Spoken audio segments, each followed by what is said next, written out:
93 degrees. The official temperature, and as Tim Ryan told you just a minute ago, perhaps you didn't hear it, down on the court, it's up to 115 degrees. So fitness will be a factor.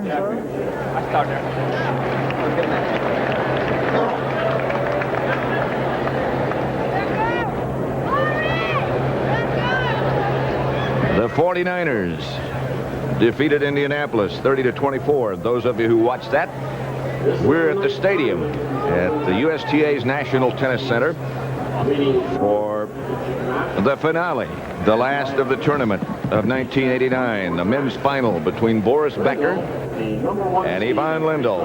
Lendl seeded number 1, Becker number 2. It should be a lengthy, tough match.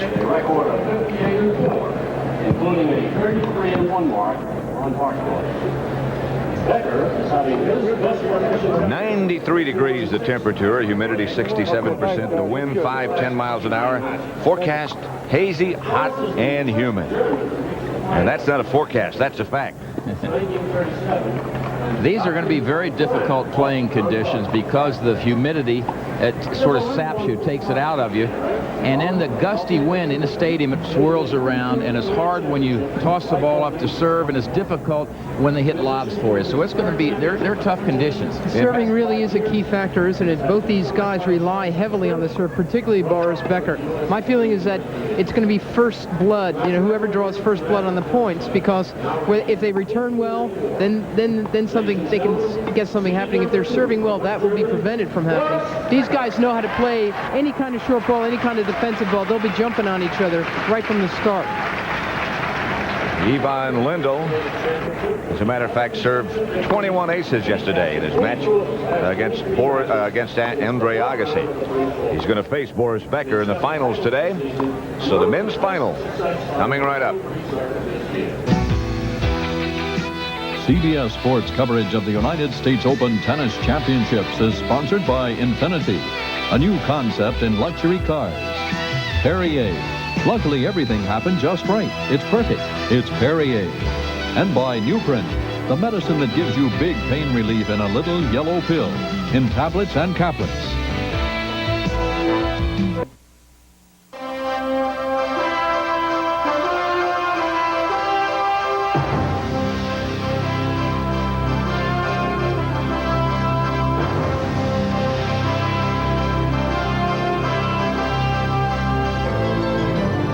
Getting set for the men's finals of 1989 at the U.S. Open.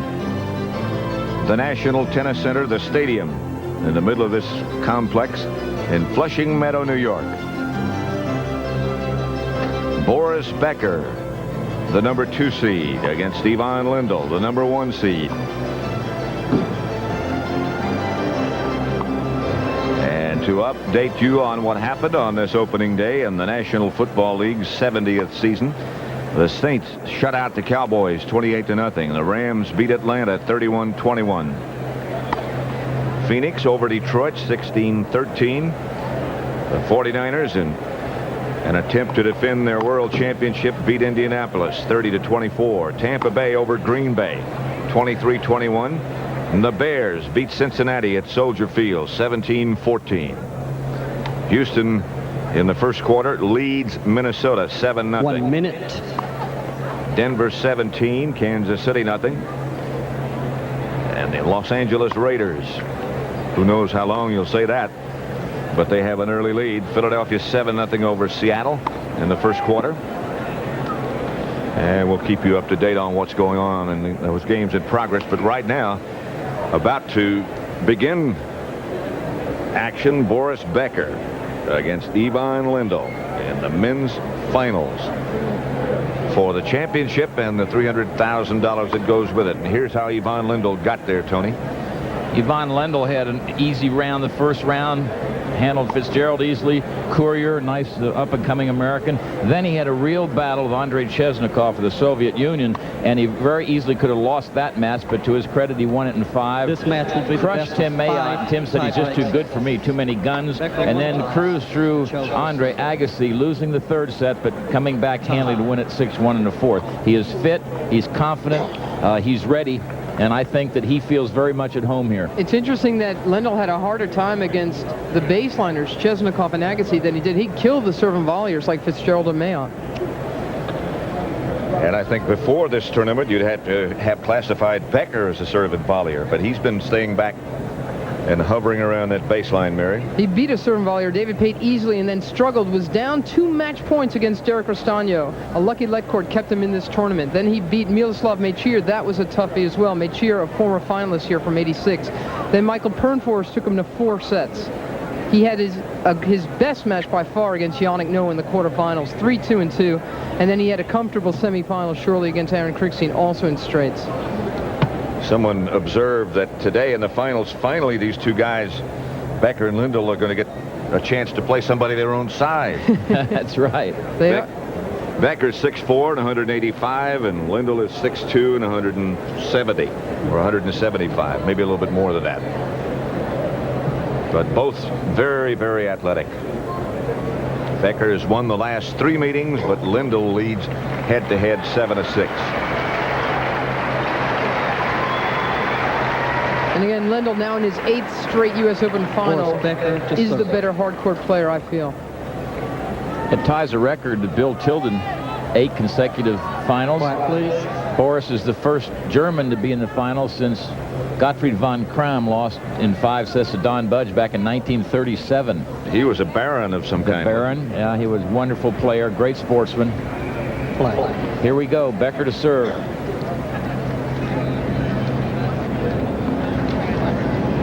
A lot depends on how well Becker serves.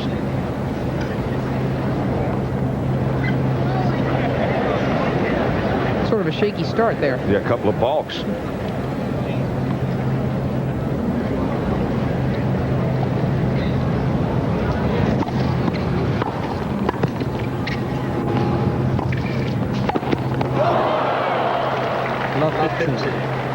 That was supposed to be a lob, topspin lob by Lendl. It was so low, Boris had to bend over to try to smash it. Came so quickly, he couldn't get his feet set. Watch, his feet will still be moving here as he's trying to smash. So you can see he was off balance. Very much so.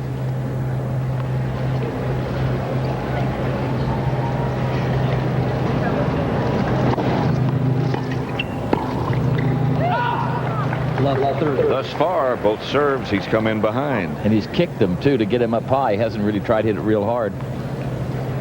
So different from the way he attacked his opponent yesterday, Aaron Kriegstein. He opted to stay back from the start. But that kicking, those kicking serves, means that he wants to close the net very quickly. Intercept the Lendl return. That time he gave him the fastball. I think we're going to see him mixing it up all day long, either serve and volleying and then spending time staying back as well, giving Lendl a bunch of different looks. 15-30.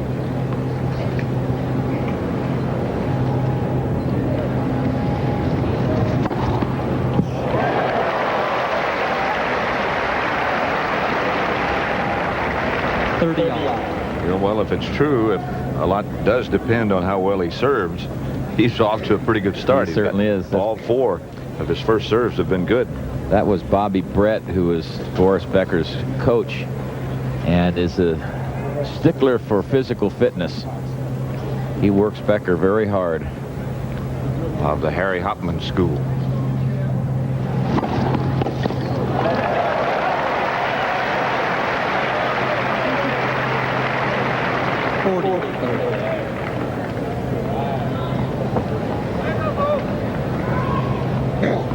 In their matches yesterday, Becker only served 46% of his first serves into Kriegstein, and Lendl only got 48% in against Agassi. They would like to have a higher percentage than that today.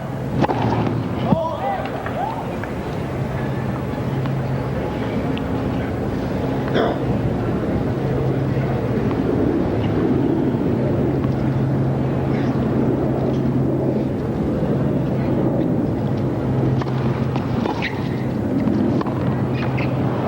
thing is, though, the norm for Boris Becker is to serve in the 50 range. For Lendl, it's just slightly higher, really 50 to 55%. This is how these guys do it.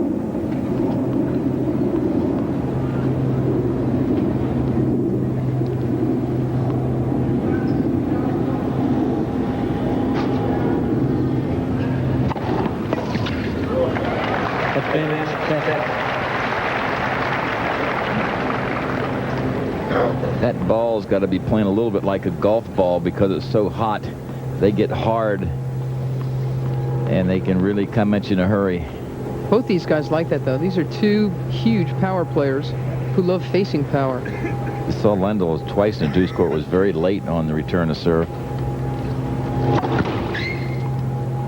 The most important battle of this match is being waged right here in the first game. Becker's serve and Lendl's return.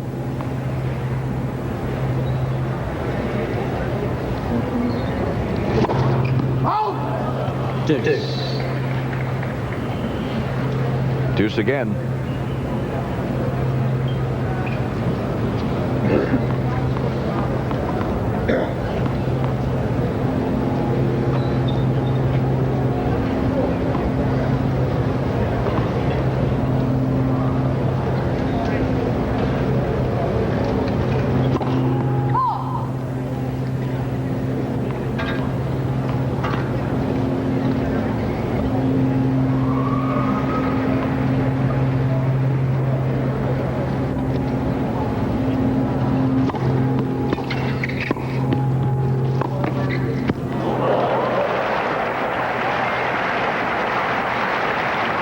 Great point for Ivan Lendl. Becker on the win on behind the second serve. Volley wasn't deep enough, but still an awfully good shot by the #1 seed to get it past Becker. And again, he has break point. Lendl likes to pass down the line on the backhand side.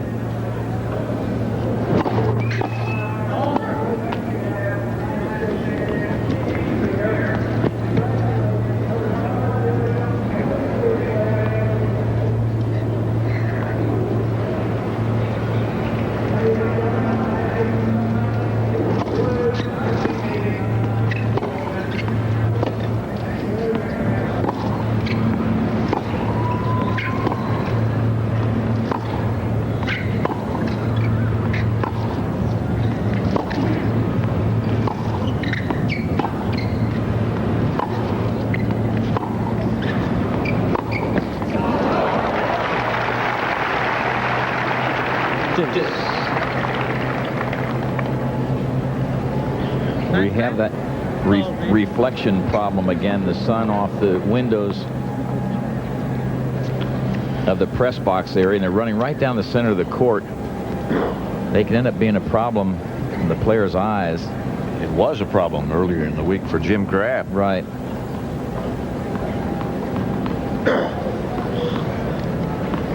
You can see right there in the middle. See, it's on Becker's chest at the moment. Can be distracting.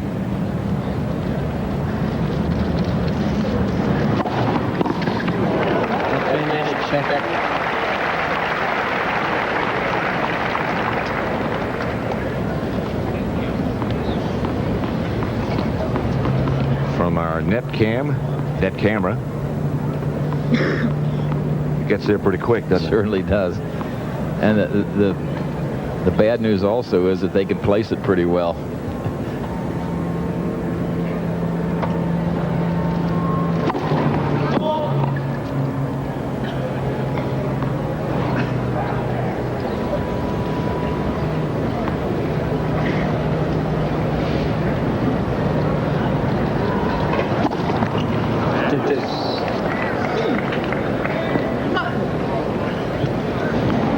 This is the first game, first set of the men's finals.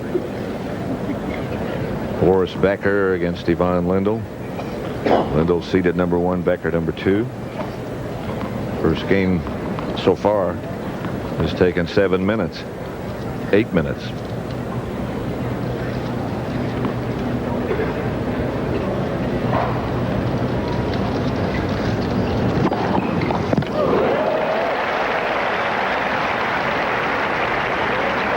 Advantage, Becker.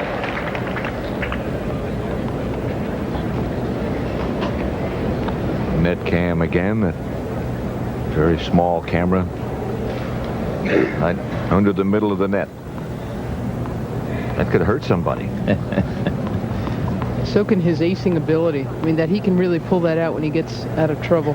When he gets in trouble is something that no other player really owns. Both these guys are pretty good, aren't they? Because of their skill. They both are hard servers, and they somehow seem to do it when they really need it.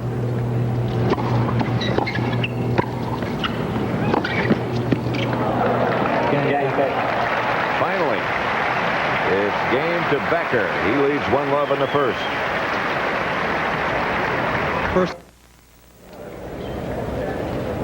Hazy, hot, and very humid. Temperature 93 degrees. That's official, but down court, as it reflects this heat, it's much, much warmer than that. A little bit lucky in that it's now 20 minutes to 5 here in New York, and it's going to cool down. And it won't be too long before shade starts to come across the court, and with that breeze, that'll help them a great deal.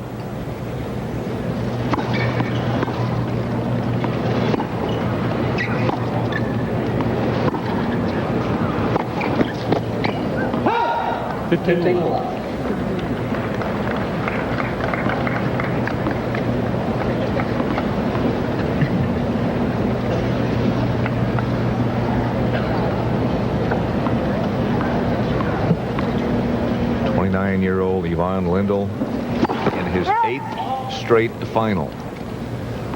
Pretty consistent, huh? Ties the record of the great Bill Tilden.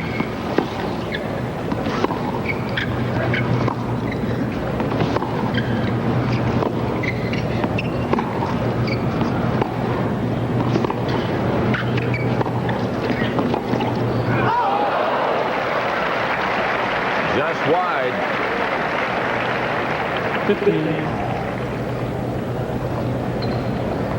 Lendl really tees off on this. It's tremendous power, but just misses it wide. Becker was still on the way in, just about the service line. It was 15 all. Lendl again goes through that ritual before he serves.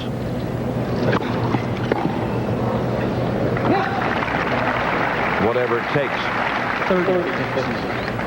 He used that sawdust he carries in his pocket, and on court changes, 2 kids come out with big brooms and sweep the forest away. There he goes.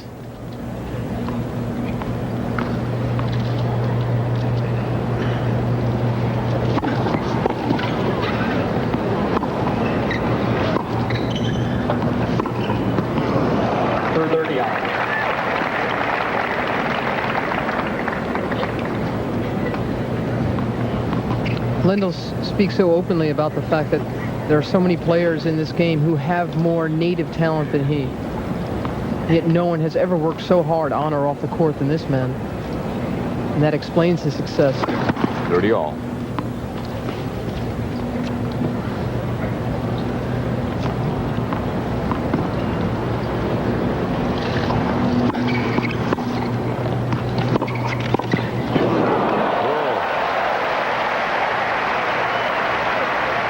Great diving volley by Becker. 30-40. Gets him to break point. Again, Lendl likes to go down the line on the backhand.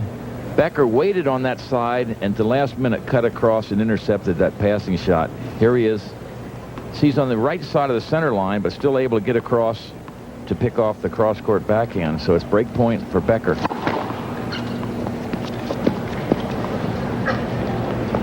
Both these players are better off the backhand volley than they are the forehand volley. Aren't most players?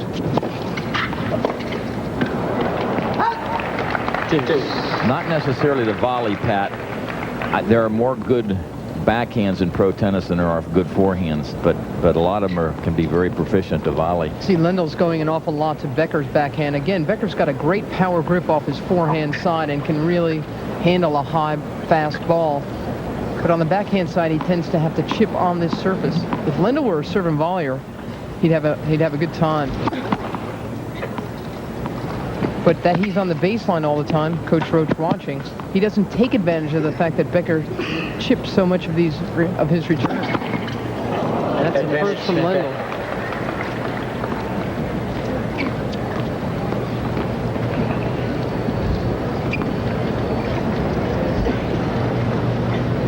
Ian Tiriac, Anthony Quinn enjoying as well.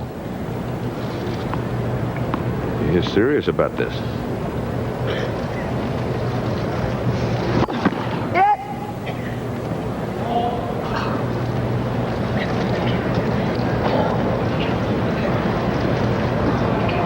This is where you might see Becker try to come in off the return.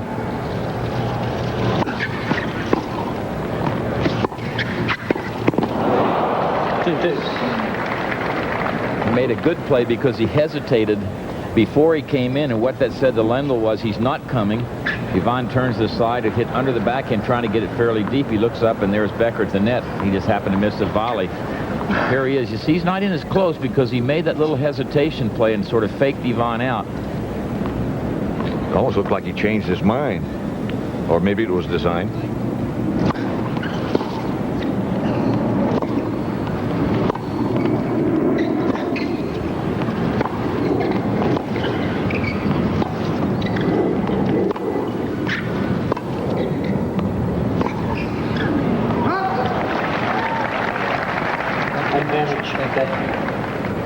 Break point for Becker once again. I thought it was interesting that Lendl said yesterday he started out because he's nervous. You don't hear him say that much, do you? No, you don't, but it's the kind of match that he expects to win. This one, I don't think he's nervous anymore because he knows he's playing a guy that's certainly capable of beating him, and if he does, it's not a terrible loss. He explained his third set slump against Agassi that way. He said he was so nervous he used up a lot of energy and felt it by the third set.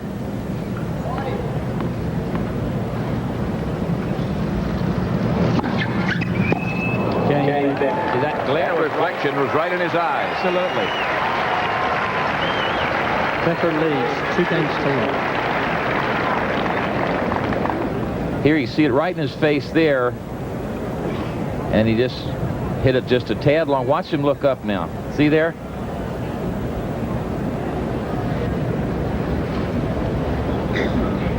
As the sun moves, of course, that won't be a problem a little bit later. Just happens to be there at this time. No, by the time they serve from this end again, it'll be gone. At least it'll be at a different angle.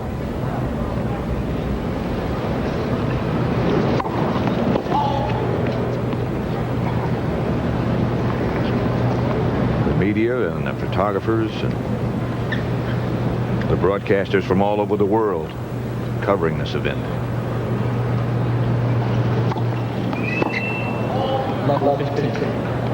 Double fault for Becker. That's his third. You know, sometimes I think in Boris's effort to get the ball to kick up, he sort of drags through it. He doesn't really pop that wrist like you should, and as a result, he just carries it, hooks it long.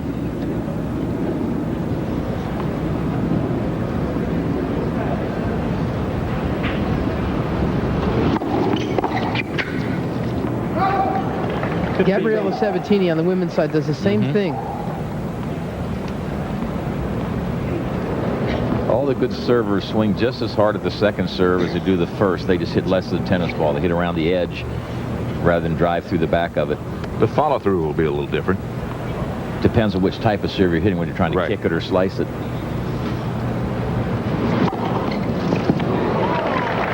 What's unusual about Becker's serve is that he uses a forehand grip. Not too many players can do that. Works pretty well, though. Third ace.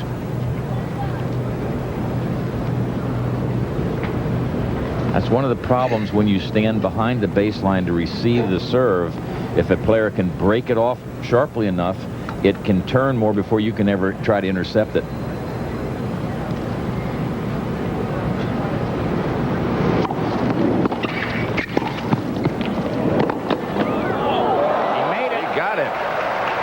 was good. Becker acts like it was out. Donald Leconto is the umpire. He's sticking with the call really well. He tried this a couple of games ago and missed it wide. But I think he made that one. That was good. Beautiful. That was a tougher try than the previous one. And watch Boris.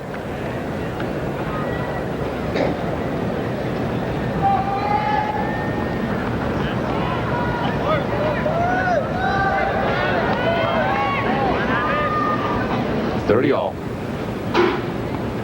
Thank you.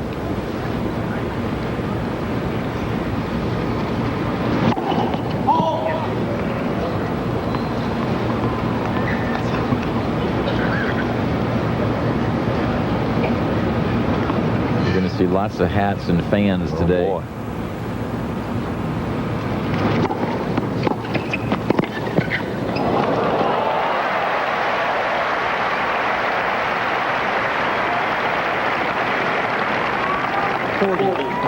This Becker volley is as tough as the ground stroke winner that Lendl just finished making. And he wouldn't make that, I don't think, on the forehand side because of his grip. But on the backhand side, he can pull off some beautiful volleys, much like Martina can do. They get under the ball, have better control of it.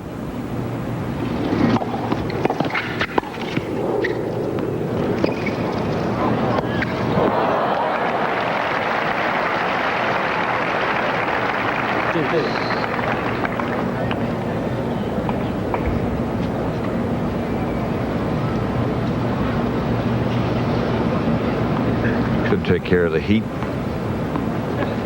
in another fashion. Yvonne Lendl's parents sitting behind Anthony Quinn.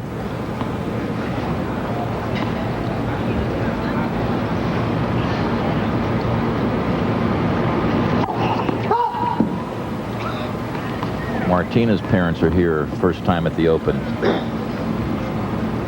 Watched Martina and Hanna Mondlikova win the doubles just before this match started in 3 sets over Pam Shriver and Mary Jo Fernandez.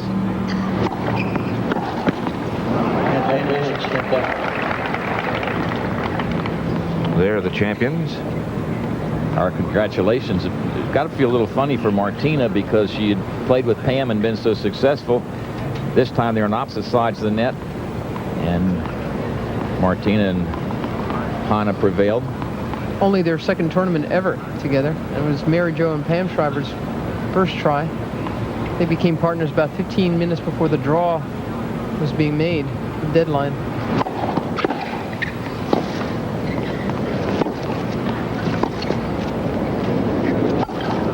Missed it. He missed.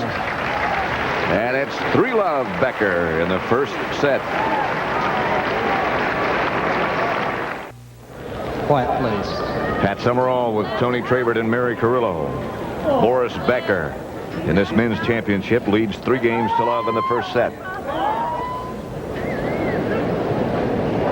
Becker in a last-minute conversation with the chair umpires. You look at day 1 of the NFL and what happened.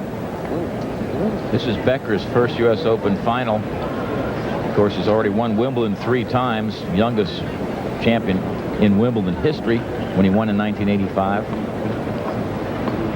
Was a semifinalist here in 86.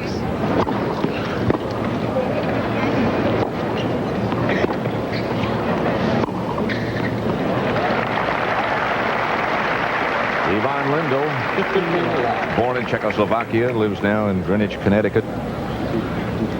Been sort of a hometown tournament for him. He Ranked commutes, number 1. Yeah, he does.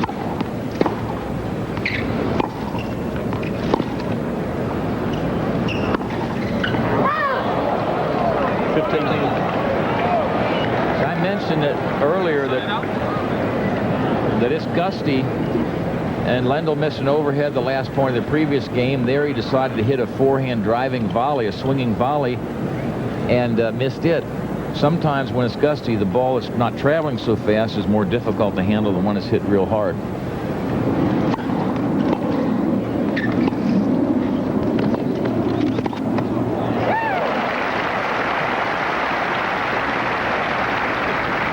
30-15. When they asked Becker if he was confident about the tournament and his chance of winning today, he said, you know, when you've won Wimbledon, you're in the finals of Davis Cup, and you're in the finals of US Open, you have to feel pretty good.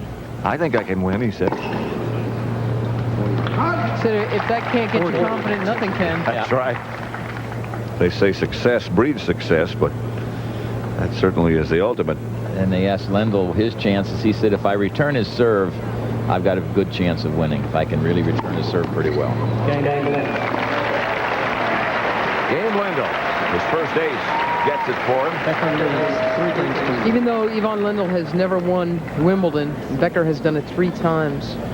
You still sort of have to consider Lendl to be the player of the decade. He's the only player to win a Grand Prix title every year in this decade. He's won 7 Grand Slam titles. Mats Wilander has done that as well.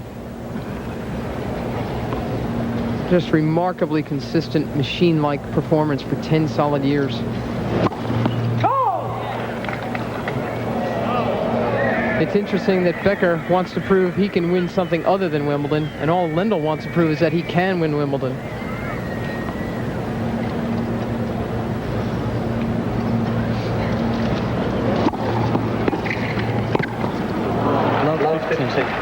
Forehand side. Yeah, and I really do think that every time you have a choice, when you're going to attempt the passing shot, you ought to try to make the guy hit the forehand. Because he's certainly going to give you some free shots or some free points on that side. That doesn't mean he can't volley on that side. It just means it's not as consistent, as good as it is on the backhand.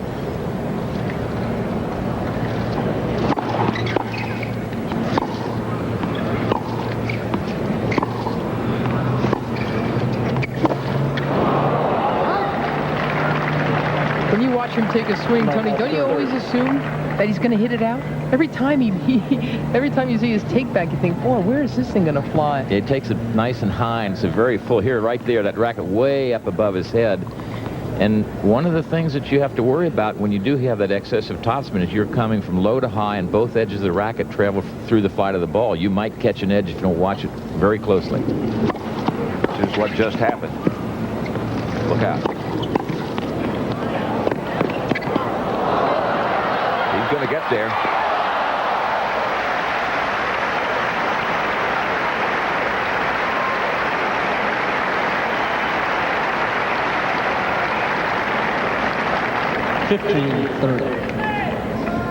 Even that half volley was not that simple. Lendl hustles. A lot of players wouldn't even try to get back here, but he's fit enough and fast enough to know he can, and got there in time to have a choice of shots, though it was not simple. 15-30. So Lendl's timing on the return of serve starting a little bit better.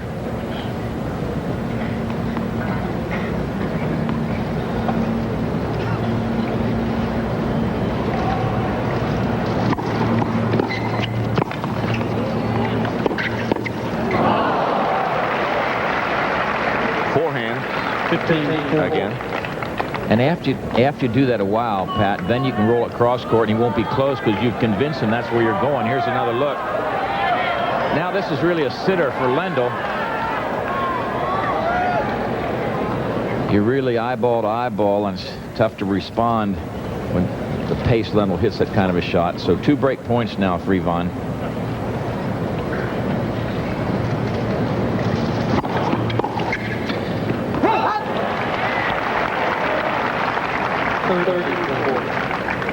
Under pressure, what is Becker able to do? Bang that first serve in. It's marvelous. Still break point. Becker leads 3-1 first set. Such a natural big point player. You know, it just happens. It's like his hair. You know, some guys are born redheads. He said that. He said some people like to play the easy points, the 40 love points. I like the tough points.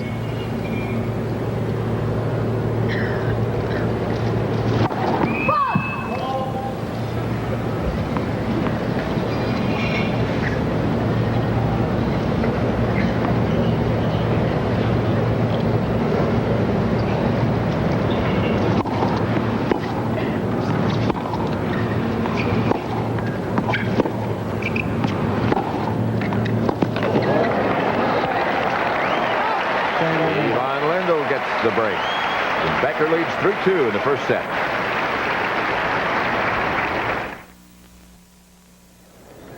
Ivan Lendl got his service break, but Becker still leads 3-2, but Lendl will be serving. Games in progress. Cleveland over Pittsburgh. Minnesota now has gone in front of Houston. Kansas City on the scoreboard. New England 21. The New York Jets nothing. Second quarter. The Raiders 14. San Diego 7. Quiet, please. And the Eagles by 3 over Seattle.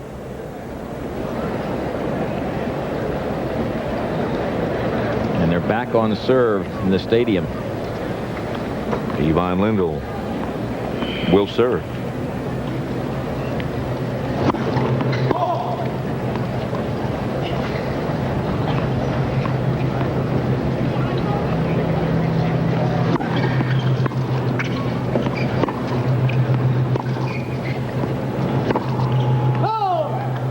Low 15. The men's at the National Tennis Center in Flushing Meadow, New York. Steffi Graf won the women's championship yesterday. Ivan Lendl against Steffi Graf's countryman, Boris Becker.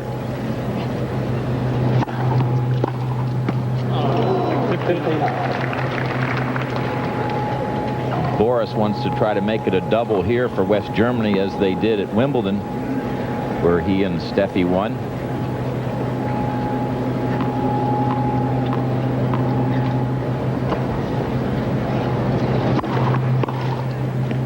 I was in West Germany a couple of weeks after Wimbledon for the Davis Cup semifinal in Munich, and the Germans were still so upset, the German fans, because Becker and Graf won Wimbledon, but only a small fraction of the people got to watch it on cable.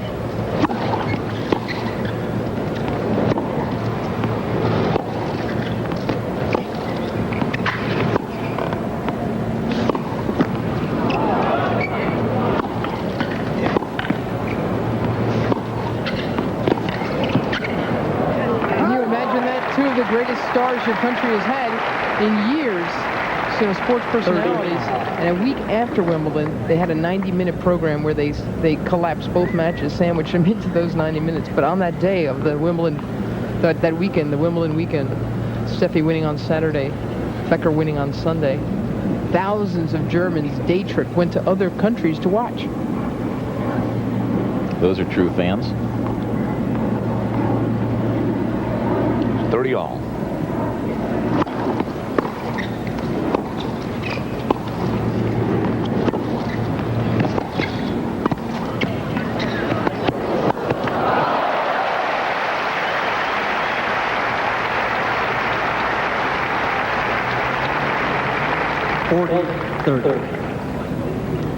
Here's a good look at Lendl, who's learning to cover the net better. It's become a little more instinctive for him.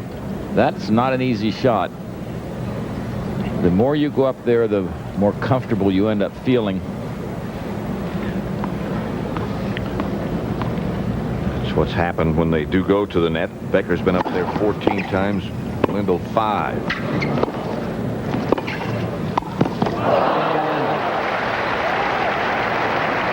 He was there, but missed the volley. 3 games.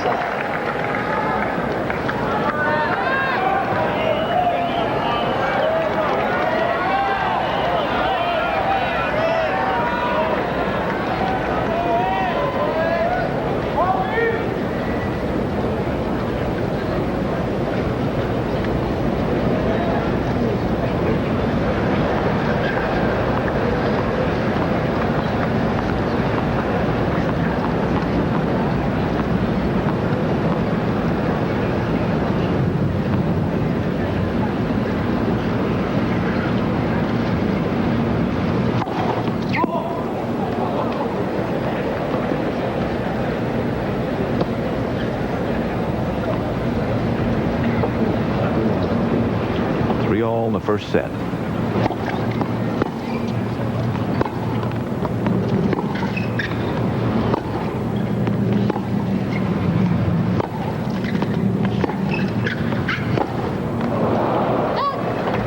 Love 52.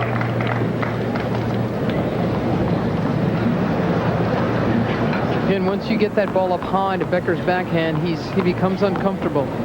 His strength is low, which is why he's so tough on grass, so tough indoors on carpet.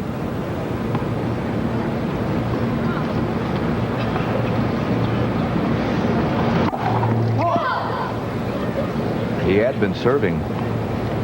First serve percentage of 61%. That hasn't held up in this game. Love 30. 4 double faults. Just love 30. Aaron Krickstein with the appropriate hat on. Lost to Becker in the semifinals. He had a terrific tournament. He's really had to struggle with some injuries, and he's healthy. First year he was able to play in all 4 Grand Slam tournaments. So it's looking good for him. Another good young American to watch.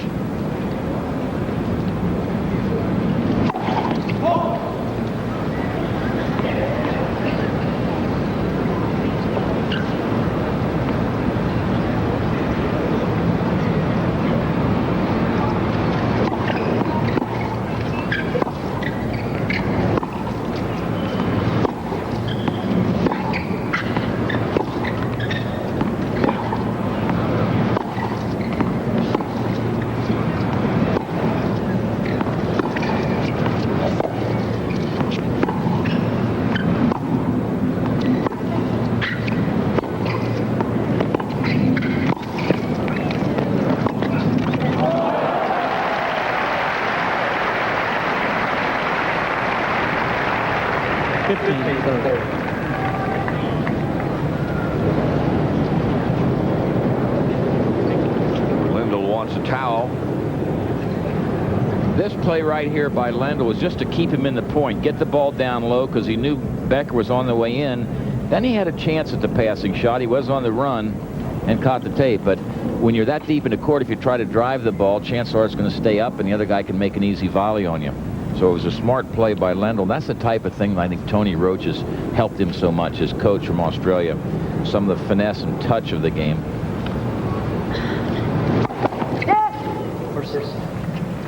It's 15-30.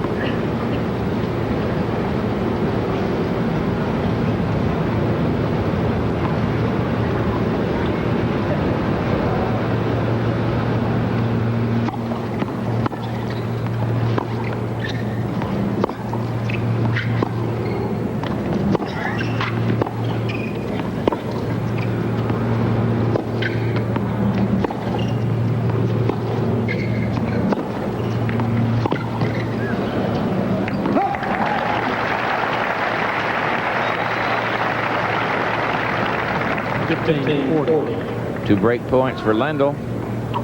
Good day for hats. You can't see much. And then that one has been used.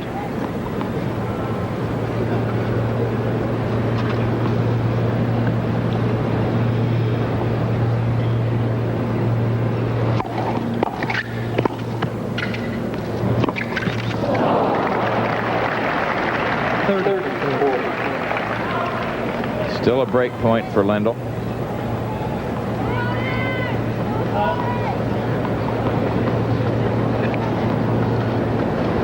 We're going to see a lot of this today. The players going to the towel.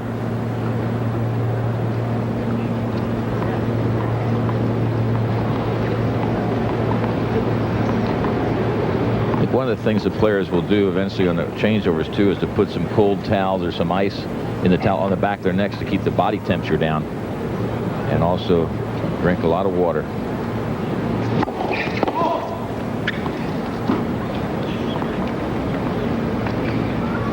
Having a tough time winning points on his second serve. And here comes one on a break point.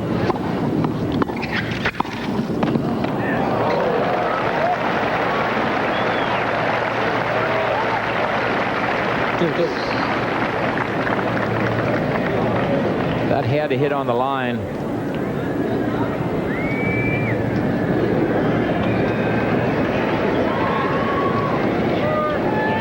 Looks like that's exactly what happened. From here, Lendl took a long look. Becker looked over. That doesn't happen too much. Usually the player who's just gotten the call walks away from it. And he said something, He too. did. And I don't know whether he's saying it to Lendl or what. Maybe a bit of a needle. I'm not sure. At any rate, saved 2 break points.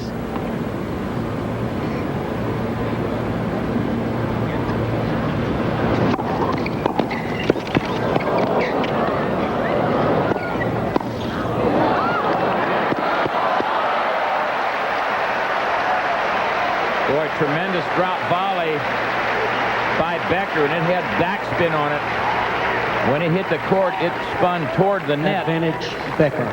Here it is, and watch this. I don't know if you can tell, but this one spins when it hits toward the net, and that's what kept Lendl from getting to it. Quiet, please. Just ran away from him. Venturi would like that one, wouldn't he? Kenny likes to talk about how those golfers back that ball up on those greens. Oh, yeah.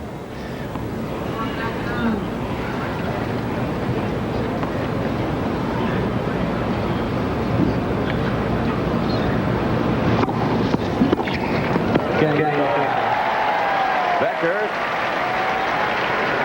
4-3.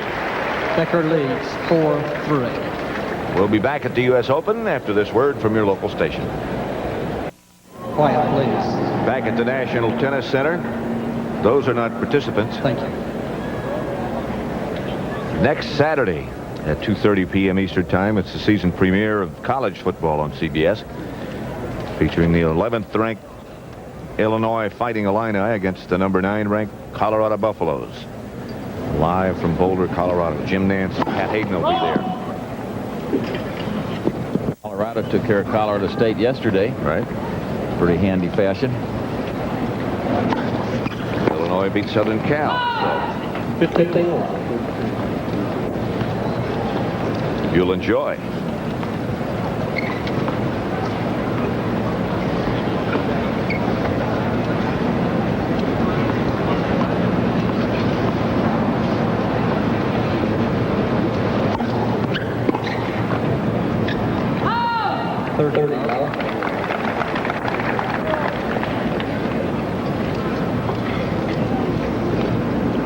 Ivan Lendl serving at 3-4 in the first set of the men's final.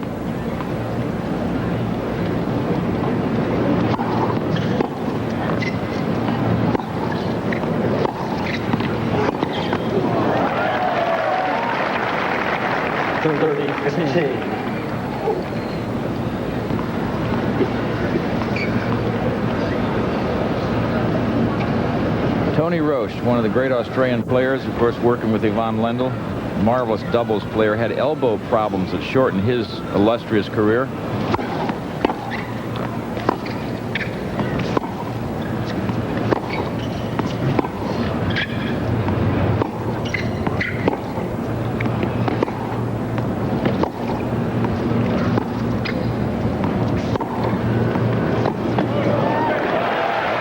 Terrific stuff there. 30. And of course, the first Open was in 1968, and the men's winner got $14,000. The women's winner got $6,000, and there was not equal prize money paid to the men and women until 1973, when the winners won $25,000 each, and that was John Newcomb and Margaret Court that particular year. Now it's $300,000 for men and women. That's right. Runners up, 150 grand.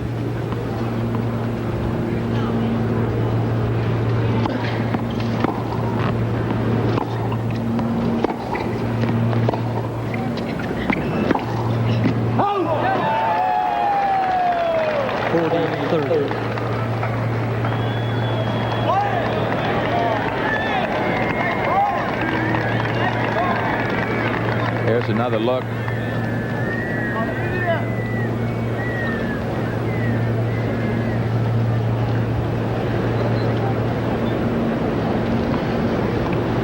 Just 10 years ago here, and think about it, the winners got 39,000 each. Game ended. For all. 4 games on.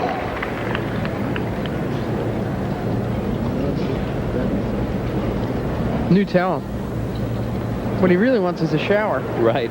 You know, this is being televised, this event, to so many countries around the world, including Australia, etc. But I just found out from friend John Barrett, who is a commentator for BBC, used to play for Great Britain, that BBC is not carrying any of this. So England is not getting any of the U.S. Open, which is very surprising to me.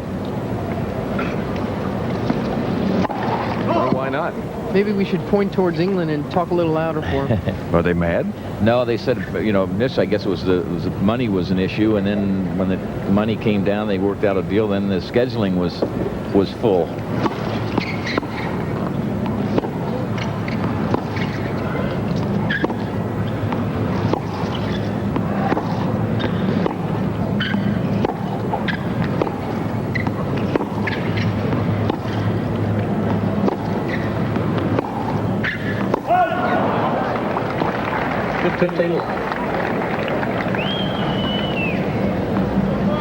The tournament is not, the event is not without coverage, obviously.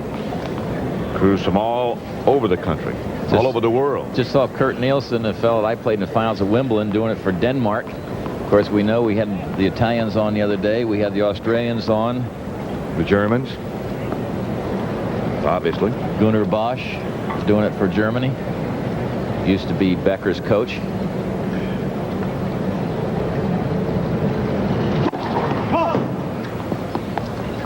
They used up a few rolls of film this 2-week period, too. Boy.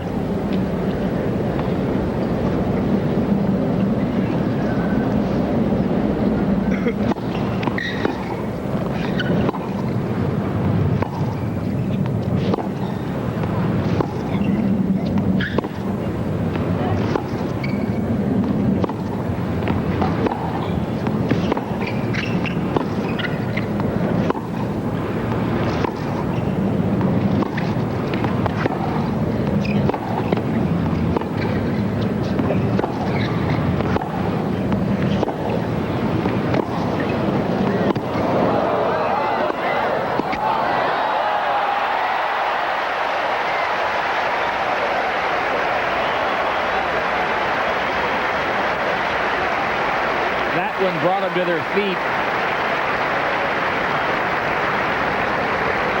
Here's another look. 30. Lendl's finished after this shot. He knows he can't get back. Oh, that was the end of a very, very demanding point. I've always thought one of the things that you don't realize or don't appreciate when you watch tennis on television is how hard the players hit the ball. Right. Men and women.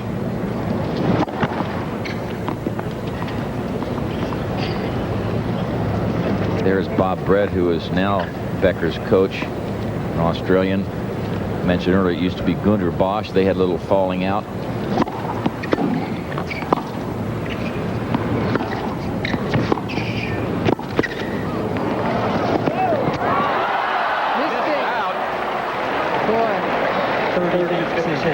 Becker held this one as long as he could to see which way Lendl was going to cover, and Lendl covered down the line. At the last minute, he tries to roll it back. Right here, Becker gets there, waits, and then rolls it back. You see where Lendl was, and I'll tell you, that cable and that net is so tight. This ball hits it and carries it all the way across the court. We've had a couple where they've hit the net and bounced over the baseline. You don't see that very often.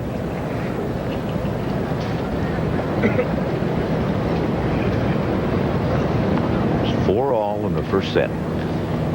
Becker serving at 30-15.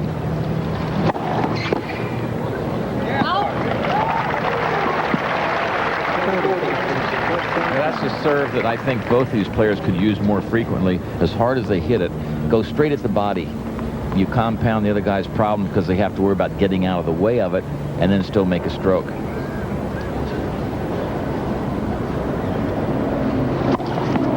Game to Becker. Game to Becker. Ball change. He leads 5-4 in the first. Becker leads. Clap, please. The stadium, the scene of the finals, the men's finals of the 1989 U.S. Open. Thank you. As seen from the Fuji blimp circling overhead, piloted today by Captain Trevor Hunt. Best seat in the house.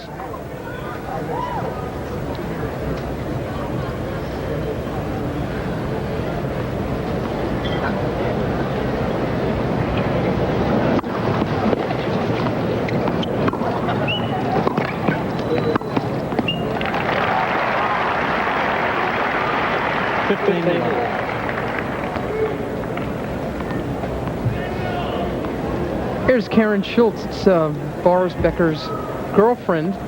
She's the coolest. She's a waitress. She's a student as well. Very friendly, funny. I think she's been terrific for Boris. I think she's part of why he's had his best year ever.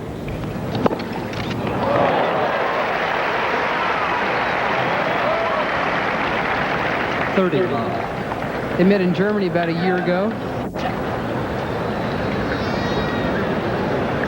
And as I said, he's had quite a 1989.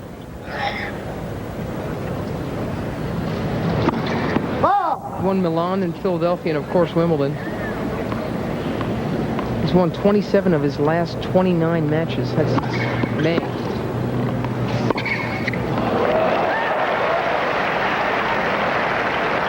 Of course, Ivan Lendl is having his best season since '86. He's won 7 titles, including the Australian Open. You gotta wonder, really. I mean, if Lendl wins this, I'd say he's definitely #1 on the year, considering how strong the rest of his year has been. But if Becker wins this, he'd have won Wimbledon and the U.S. Open. And even though Lendl is much tougher week to week than anybody else and has many more titles, winning 2 so big as Wimbledon and the Open, boy, it's hard to... The majors. Yep. That's what Ivan Lendl bases his year on now. Sort of like what Jack Nicklaus does in golf. He's had so much success and made a lot of money. They really gear for the major championships. Lendl's even talking about skipping the French next year to prepare for Wimbledon. Trying to win the only Grand Slam singles title that's eluded him to this point. That would be on grass in Wimbledon. Almost out there 1 hour now. Becker serving at 5-5.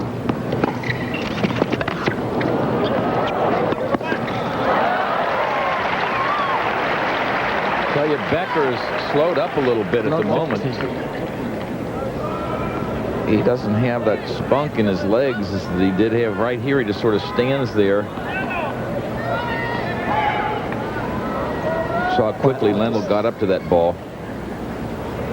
He really moves well.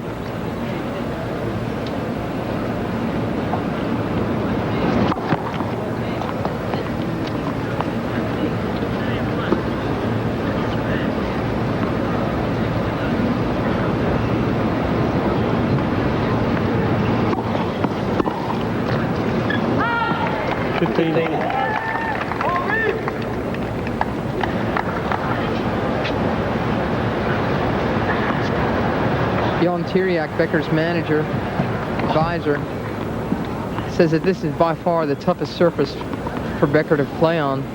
Says that the guy, he's 6'2", 210 pounds. It's an awful lot of pounding. He's got special orthotics in his shoes to help dampen some of the stress put on them. Last year he had a foot problem and lost in the second round. Then he couldn't play for, as I recall, about 6 weeks worth, letting his feet heal.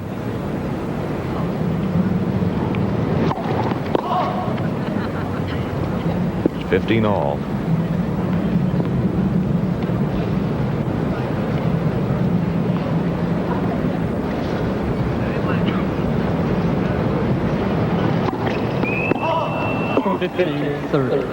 Double fault number 5.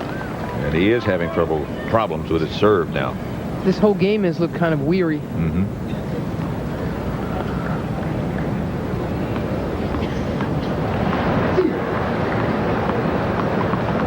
lunchtime, 5-all, 15-30. Here's where we're used to seeing Becker pump in the big serves. There's one. 30. You tell me you saw that ball good? No. You can call the ball out. He can call the ball out if he sees it out. I'm just asking how he saw the ball, not if he goes with the machine. I'm asking how he saw the ball. I'm asking how he saw the ball though. He's not allowed to overrule cyclones. Not within that range. Daniel LeConto in the chair. You are allowed to overrule and you see it very clearly it's out.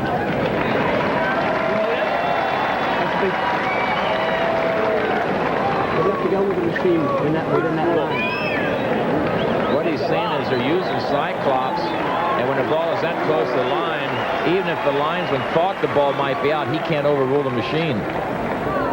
Here's another look. That's about as inconclusive as you can get, I think. Yeah. 30-all, 5-all, first set men's final.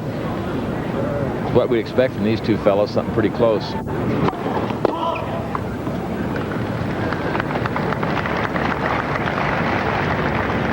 Pretty good service percentages. Obviously good for Lendl. About average for Becker.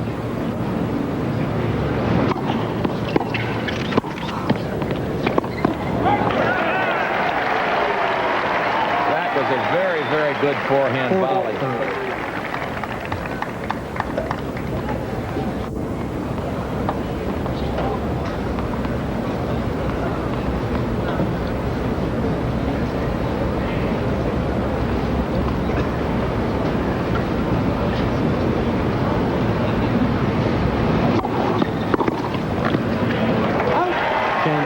Game Becker. He leads 6-5 first set. Becker leads 6-5. The men's finals at the National Tennis Center at Flushing Meadow, New York. Lendl and Becker, the number 1 and number 2 seeds. And Becker leads 6-5. Lendl serving, trying to even it.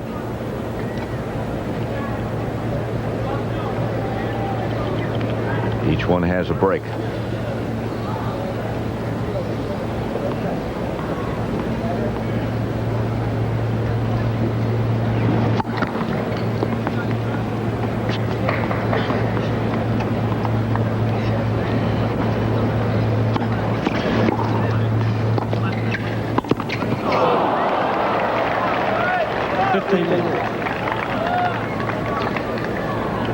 Really crucial time, crucial shot to miss there. He just got just what he wanted. He got in nicely, closed in for the high ball, and just missed a volley. And this is the time of the match or the set, you know, you just can't afford to do that.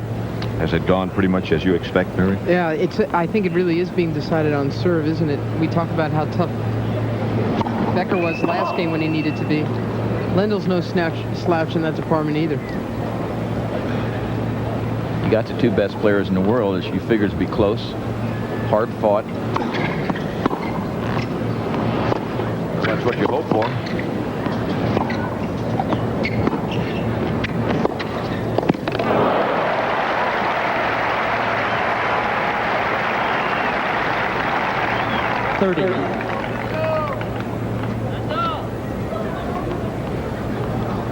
Lendl had time here. He knew if he could just make it, he was going to win it. Came back into the court just to make sure, but Becker's approach down the line landed a little short. He couldn't get over to cover the cross court.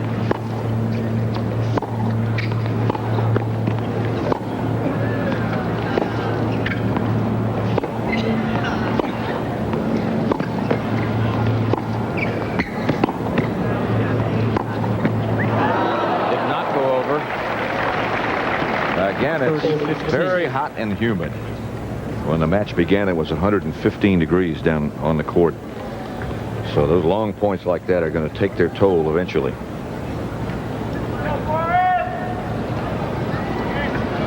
Tony Roach. Can't bear to look.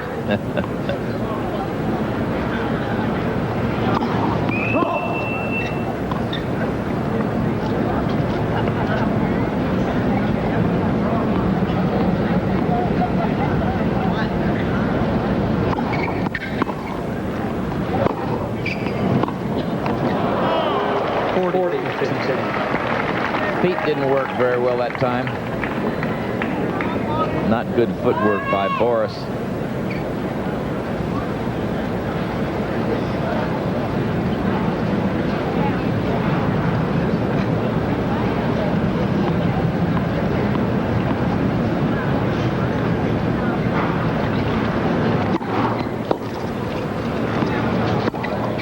Game. Tie-break.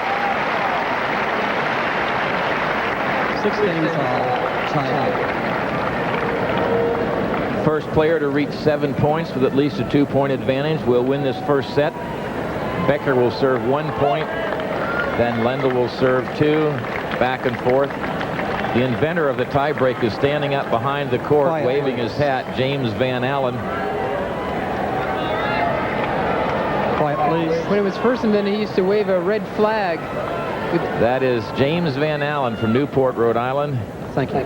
Still gets a kick out of it. I think it was 1970 when Bill Talbert, who was a director here, used the sudden death the first time. That was a 9-point tiebreak, and the players eventually agreed that it ought to be the 12-point. They had 2 versions, and they've used it ever since. And I think it's a good one. That time they called it lingering death.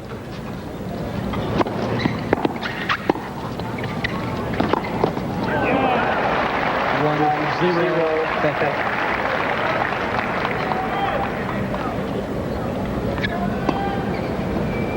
Lendl is actually having more success on points off his second serve than his first serve. 65% on his first serve and 67% on the second serve. That's rare. But again, I think it's because he kicks that second serve Gets it high up. to Becker, and Becker doesn't like that.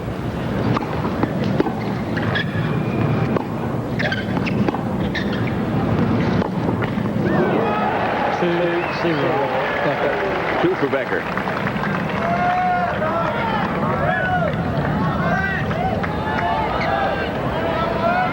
Quiet, please.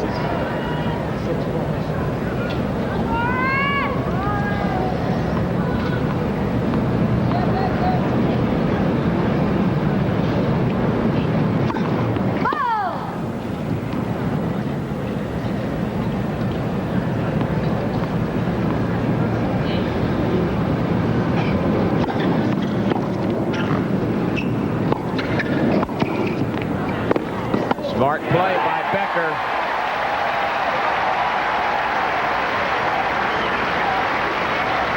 He floated his return, and when he looked up and saw that that Lendl was not volleying any game, Lendl thought he was back, so he was hitting it high just to get depth. Quiet, please. When he looked up, that big redhead was standing all over the net. 3-love. First set tiebreak.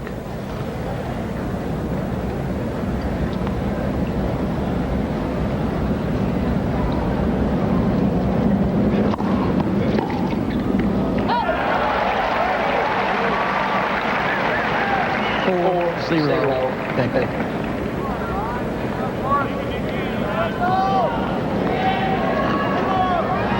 Lendl asking for a towel.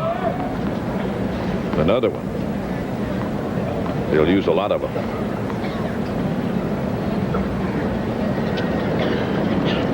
Vaughn's mother. That is Samantha Frankel, Lendl's girlfriend.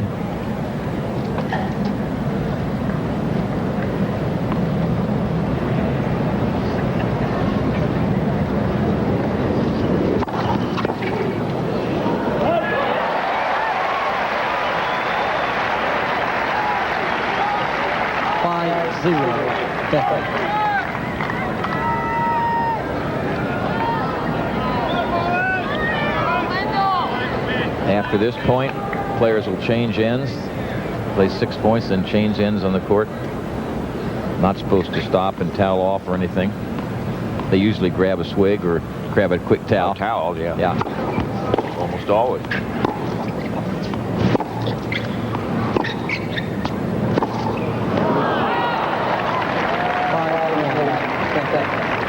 Makes it 5-1 Becker. It's the first set tiebreak.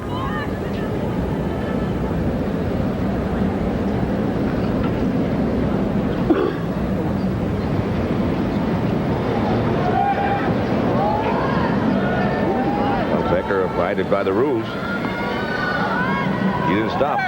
On a day like this, they're not going to say too much unless you take too much time.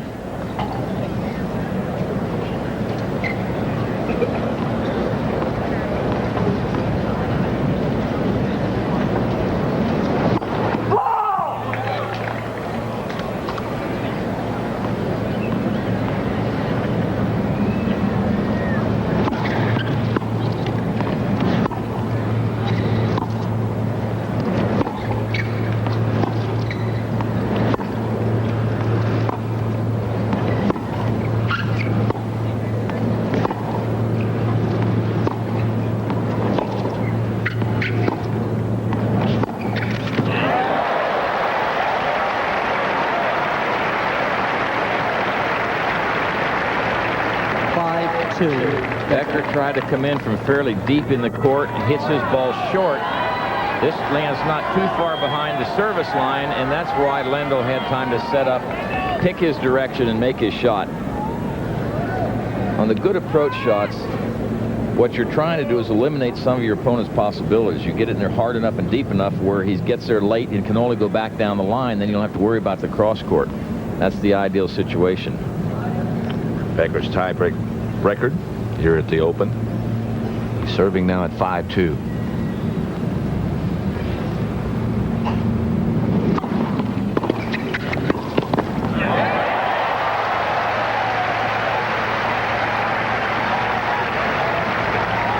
Four-set point to Becker. for Becker.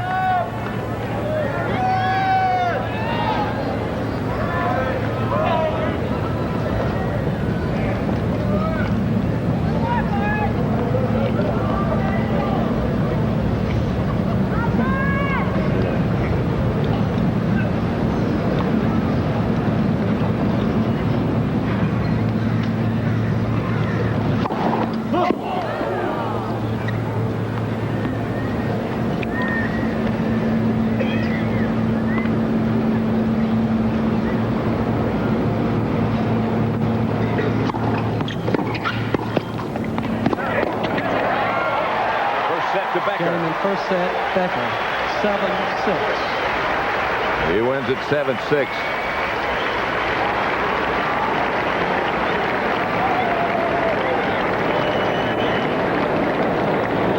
Hour and 15 minutes it took to play that first set, which was won by Becker.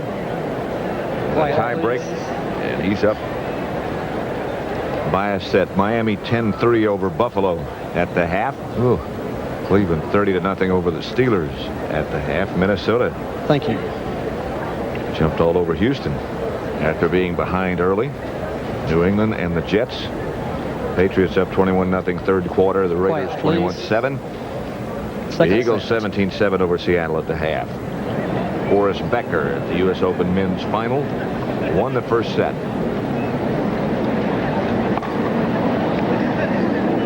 Last time these two players played was at Wimbledon. Earlier this year, Becker won the first set. Lendl came back to win the other two, the next two, and then Becker won the fifth, fourth, and fifth. So there's a lot of tennis left to be played.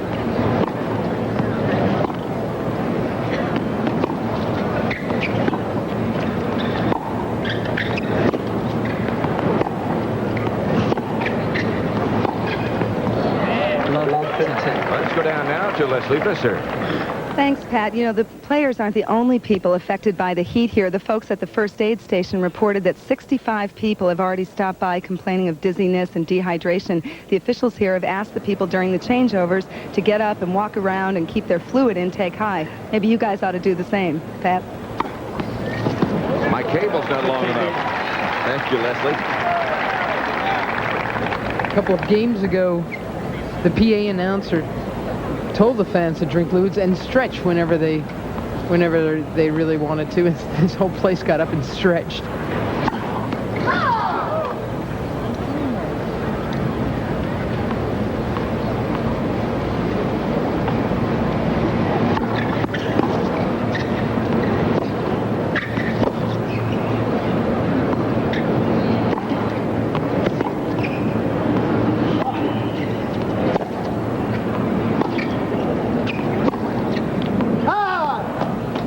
30-15. Here at the Open, when Ivan Lendl loses the first set, his record is 5-6.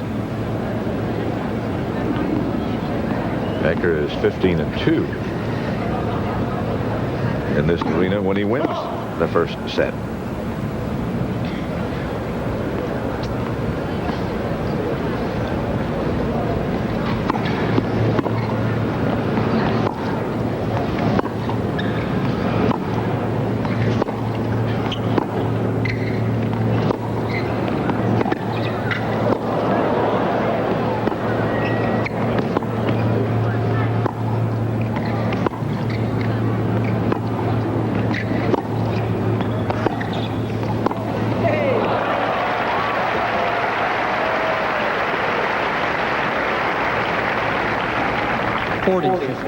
Some heavy hitting, really a lot of pace on their shots. Both big and strong. I'm trying to think of two other men who hit harder. Particularly on the forehands. Yeah, I think this is about as hard hitting as men's tennis gets.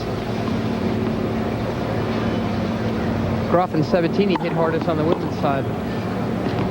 Game to Lendl. He wins the first game of the second set. Ivan Lendl has won the first game of the second set. Boris Becker won the first set in a tiebreak. The Saints beat the Cowboys. The Rams over the Falcons.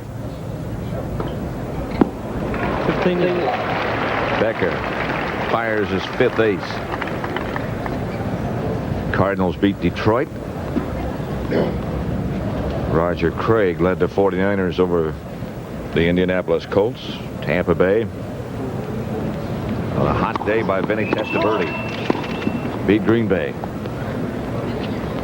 And the Bears, led by Neil Anderson at 146 yards rushing, beat Cincinnati by 3.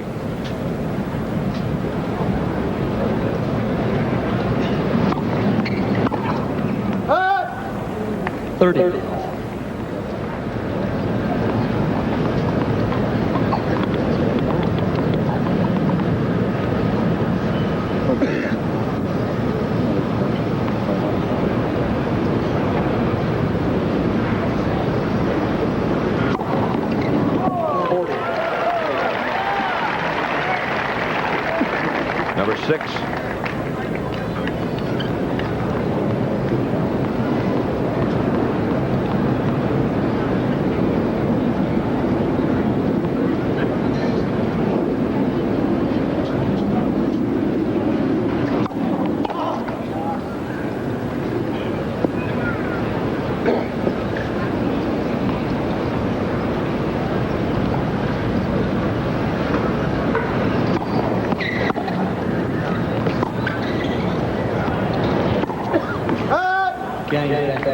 Game Becker.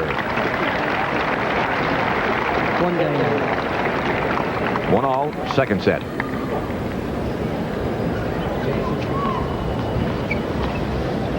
The German duo broadcasting. On the left is Günter Bosch, who used to coach Becker. Wenn es nicht so läuft, wie sich Lendl das vorstellt, dass da doch viel nervöser wird, viel ungeduldiger wird. Und das ist eigentlich das Ziel, das jetzt Boris verfolgen müsste, immer dran zu bleiben,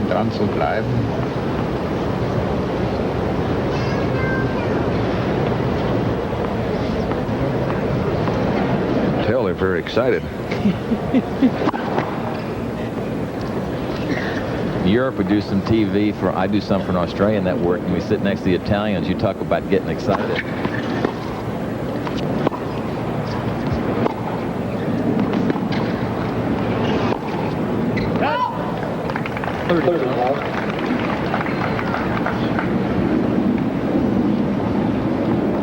A few unforced errors creeping in here with both players. No outward signs of fatigue, though. No. And because the sun is getting lower, it's starting to cool down a little bit. Shouldn't be a factor.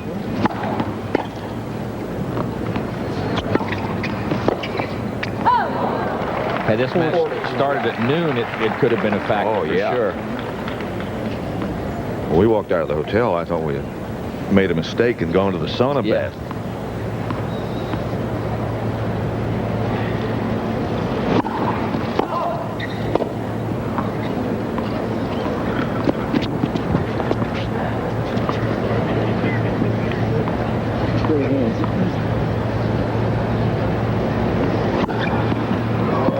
Lendl leads 2-1 the second set. We'll be back at the U.S. Open after this word from your local station. 2-1. Flushing Meadow and the National Tennis Center. And the men's final, Boris Becker serving at 1-2 in the second set. He won the first set. 15-8.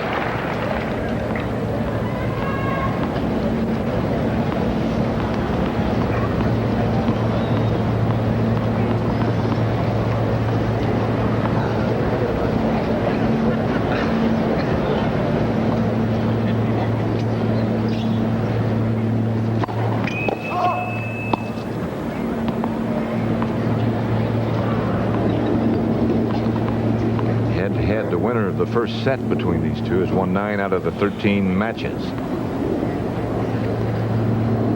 Becker's won the first set. 15-9. 6 double faults.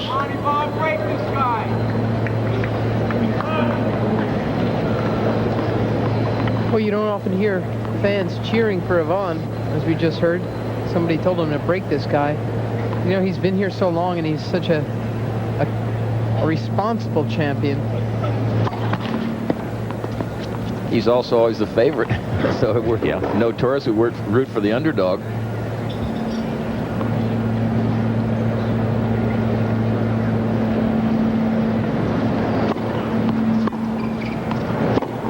Oh. 15-30.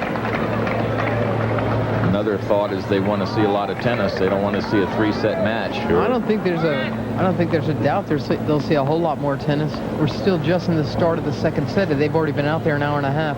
And remember, that favors Becker, who loves night matches. Played his best match here at the Open at night, destroying Yannick Noah.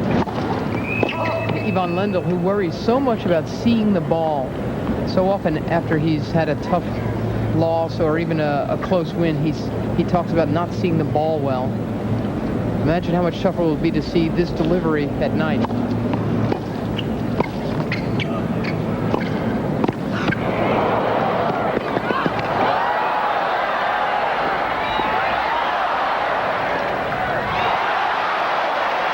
What a point.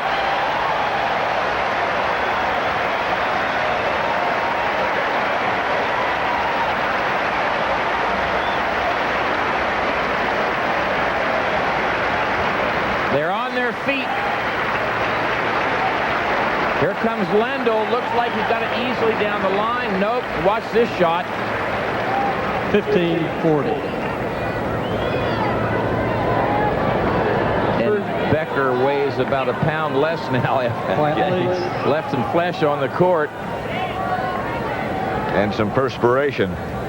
Without question, the point of the match. It's now 15-40. Becker's first knockdown of the bout. Yeah. First set.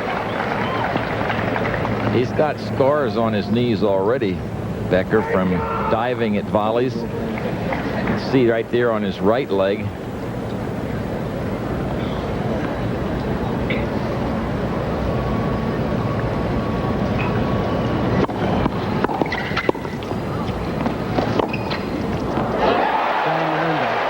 Game to Lendl. He breaks Becker and goes up 3-1. With his favorite direction on the backhand, that's down the line. He threw his body at that one. Maybe the previous point took a little bit out of Becker. This is a shot you don't see Lendl making. He's so basic, but he didn't have much choice there. It's one you don't practice a lot. Oh, that hurts.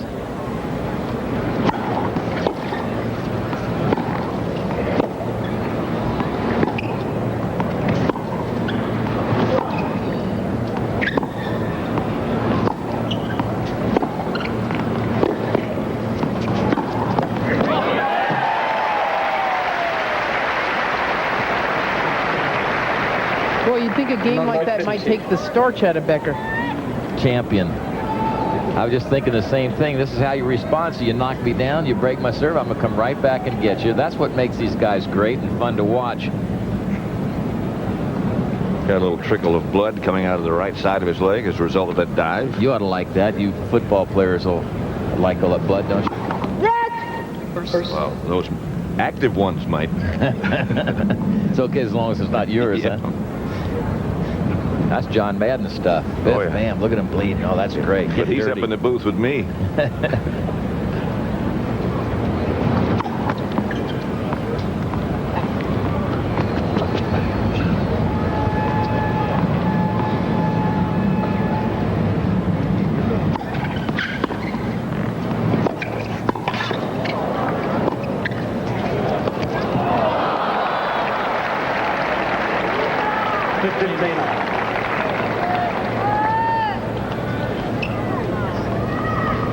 Watch here now. He sort of loses his balance and gets stuck too close to the net. And as long a reach as he has, he wasn't able to handle that topspin lob. You can tell Lendl's doing a lot of thinking out there at this point. He's trying to work Becker, too. I think physically yank him around some and tire him some. Right now, he's succeeding. 30. Fourth ace for Ivan Lendl. Lendl's winning 66% on his first serve and 73% on his second serve. So again, that high kicking ball is creating some problems for the West German.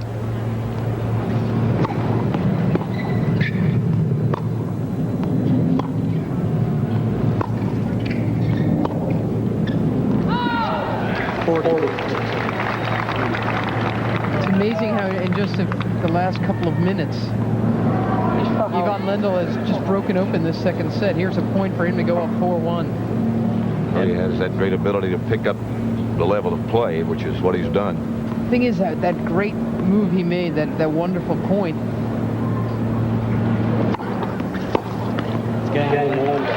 It's kicked in for him. It's helped him. 4-1. Lendl, second set. The Fuji blimp for help. Suddenly he feels it over his head. But again, that point, that dramatic point won by Lendl, that's when a point becomes much more than just 1 point. Lendl looks much more eager right now. Sure does. Becker serving at 1-4 in the second set.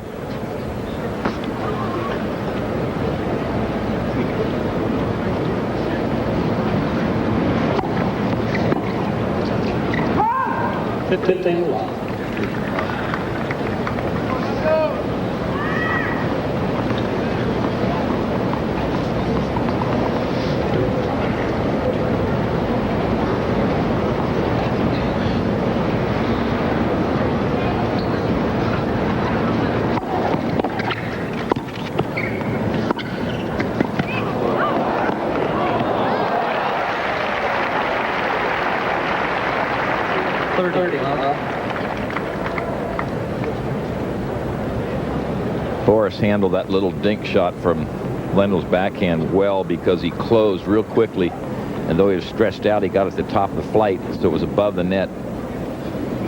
A lot of players have the instinct to let the ball come to them. The good ones go to the ball.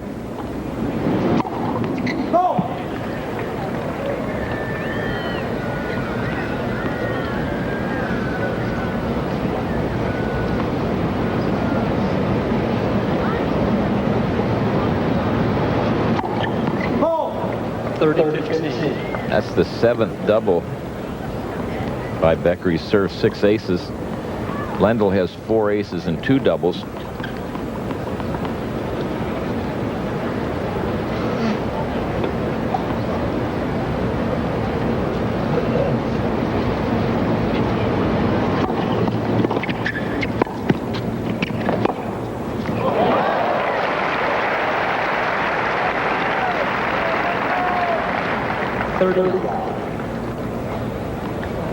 This is not as easy as he makes it look. He's falling backwards.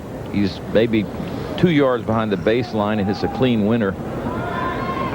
Those of us that play this game know that it's a little more difficult than they make it look.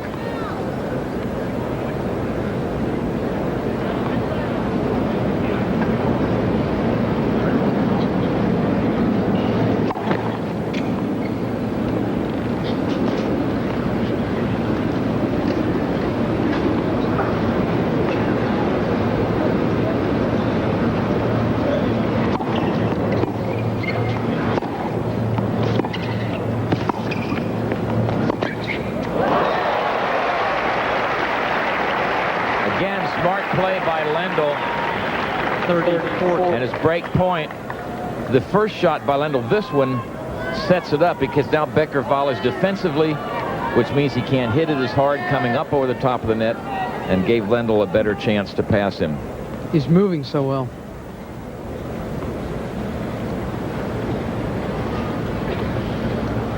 Again, break point.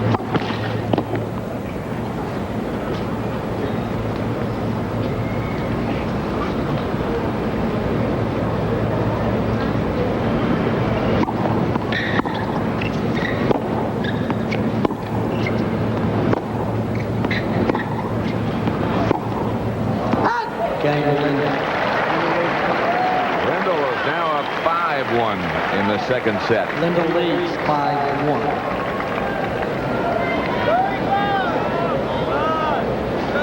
The men's finals on the stadium court Quiet, please. at the National Tennis Center in Flushing Meadow, New York. You wonder how much that first set took out of Becker. I'm not trying to suggest that he is too tired to continue, but he gave so much in the first set, couldn't get it fired up in the second. And he just sort of loped after that one. I think this, you know, he would pretty much let this game go, unless he can just hit some winners and exert no energy. And then he would start serving beginning of the set number 3. He'll try to play these points short this game. That's why he really didn't go after the other balls. Stretch after it, and chance of getting out of this set. That's the umpire keeping score, and you see he has the stopwatch in his left hand. 30. I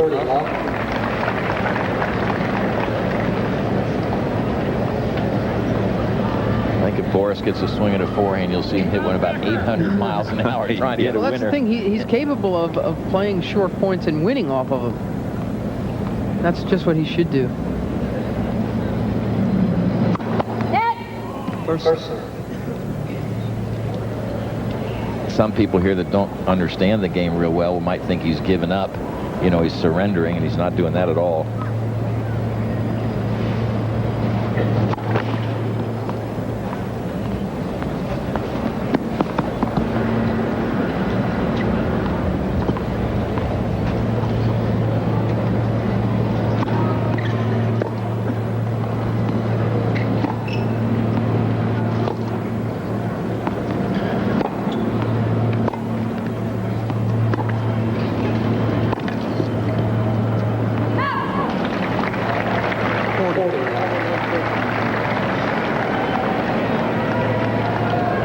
Conceding this game, Becker gets a start off set 3 serving, and that's what he wants. That's why he's playing this game this way.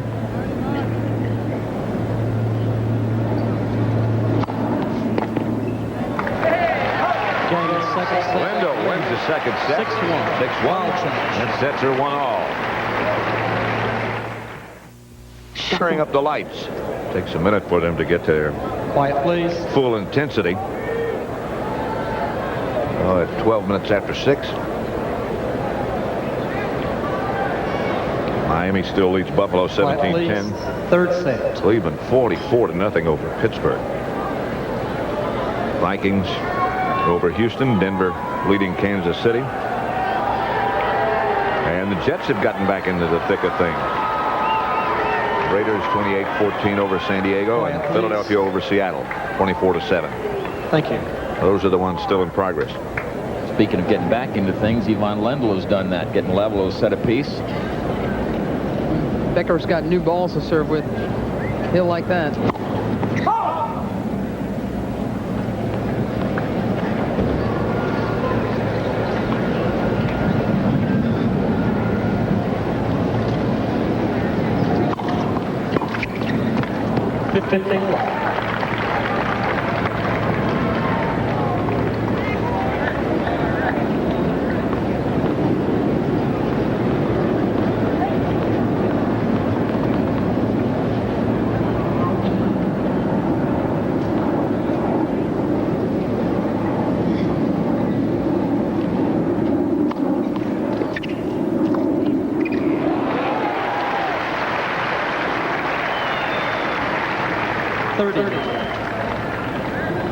The nice high kicking bounce got Becker so close to the net, he was able to make that volley with that kind of touch. You spin a serve that high, it'll bounce, it'll kick up, and it'll give you a fraction of a moment more to close. Great play for doubles. You get a lot of serves in that way, too. And then the other guy, if he wants to counteract it, tries to take it early or step in a little closer and get it on the rise.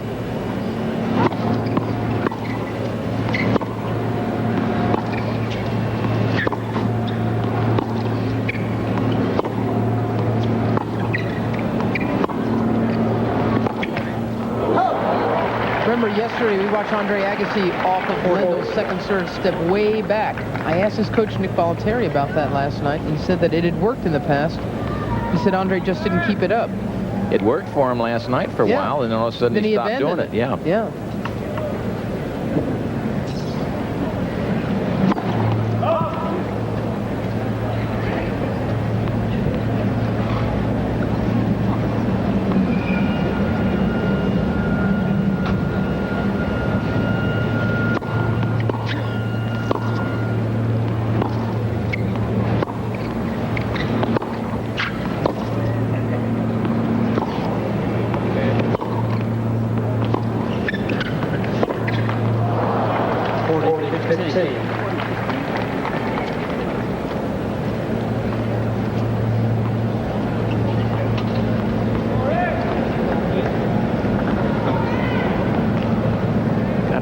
Of will.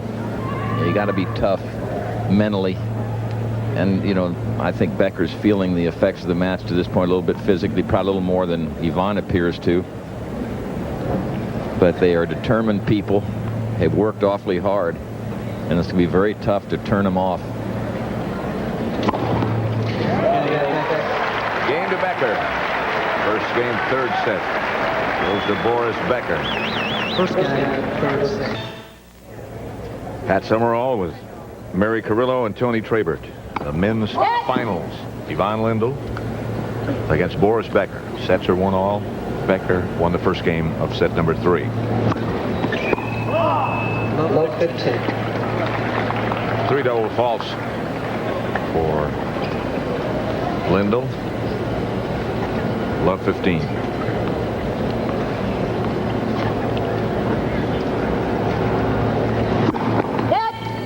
First serve.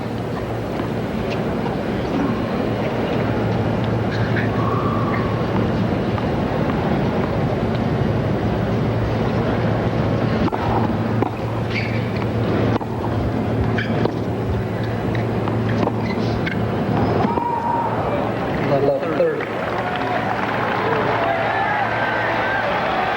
The Italian television broadcast going back to Italy.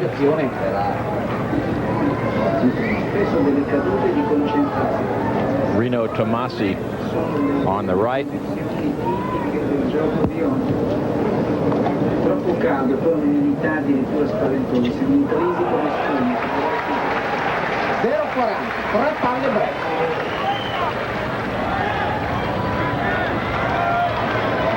Tomasi, who writes the morning line on the programs every day, he gives you an idea of what he thinks is going to happen. He picked Becker in 4 sets. 3 break points now for Becker.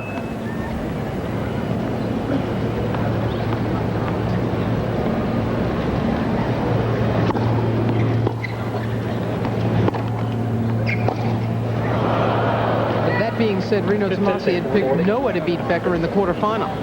So you can't trust that guy. Boy, he follows it closely. He's written a book recently with all the results in tennis, I think, the last 10 years. It's a must. It's a great, great book.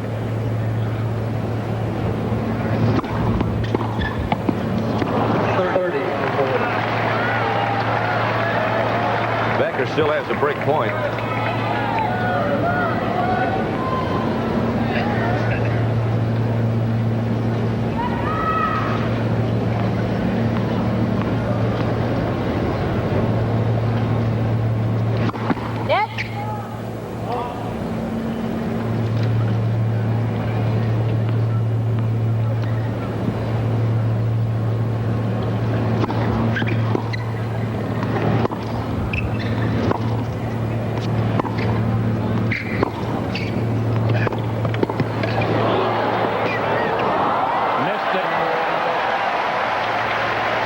gets the break.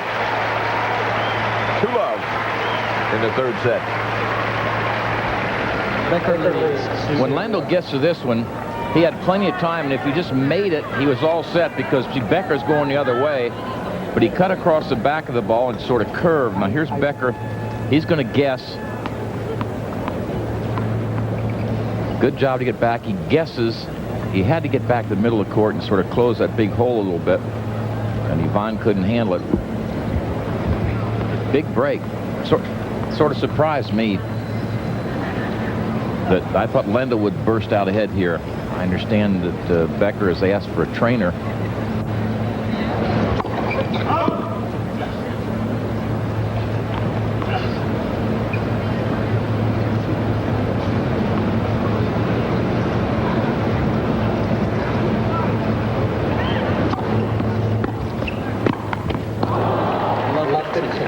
Becker certainly looks okay. He had a couple of weeks before the U.S. Open when he wasn't well at all. He'd had a back problem and it had gone down into his legs. That's the ATP trainer, one of them, Bill Norris. And our guess is that on the next changeover, he'll come out on the court and tend to Becker. As I said, his back problem went down into his legs and he was real pain in his hamstrings. Had to skip a couple of tournaments.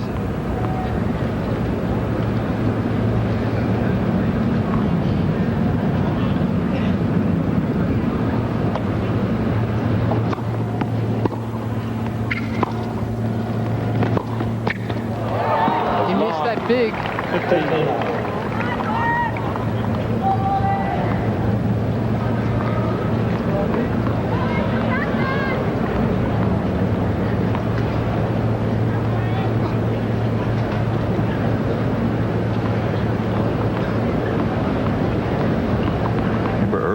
Tournament, Becker had some groin problems that he had to call Bill Norris out, the trainer, to help him work him out.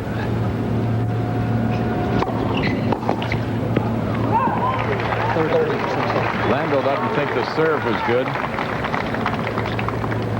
So far, pretty much as you and Mary had thought. Well, I'm surprised a little bit. I thought Lendl would get off to a quicker start in his third set.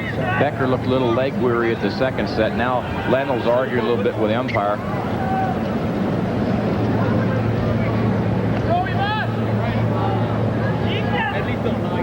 Dana LeConto is the umpire.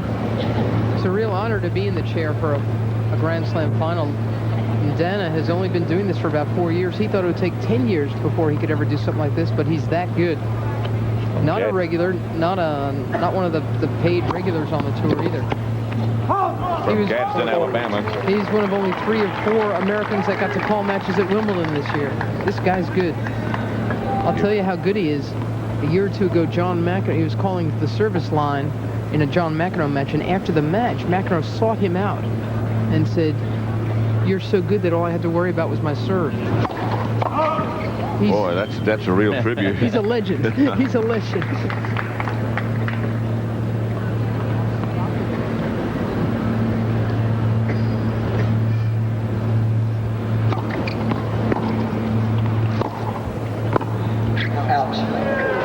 And there was an overrule by Dana LeConte right there.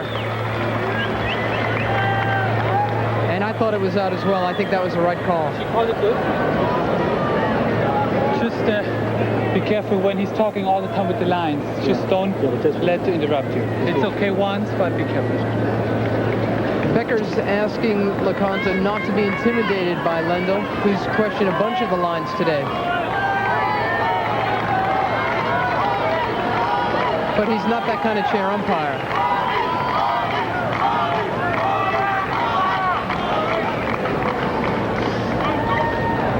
It's 40-30.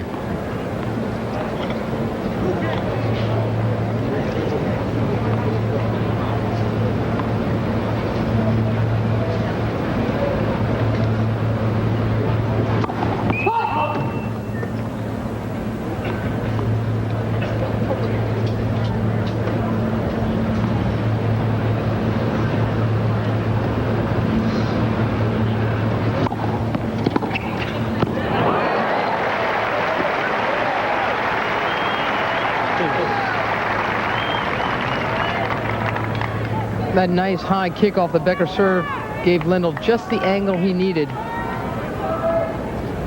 Notice Lendl was inside the baseline, catching it early. It means you catch it higher, a better angle into your opponent's court, and they don't have as much time to get to the net.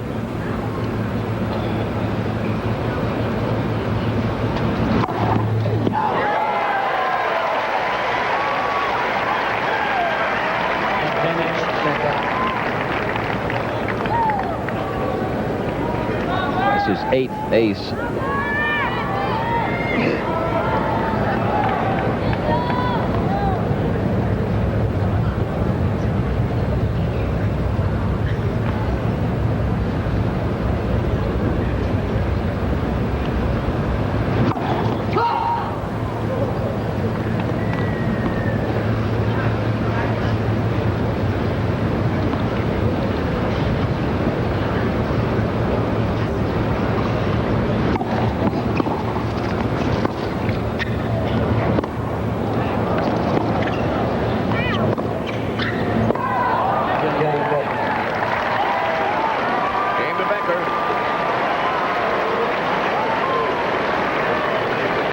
Becker leads 3-love.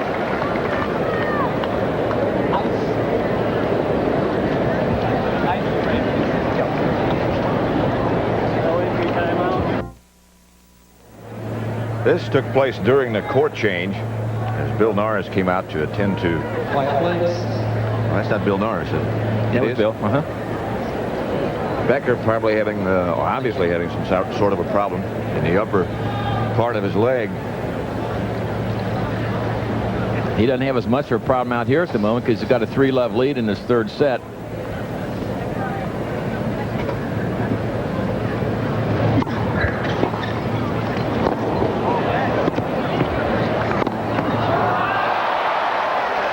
Famous Lendl forehand passing shot on the run.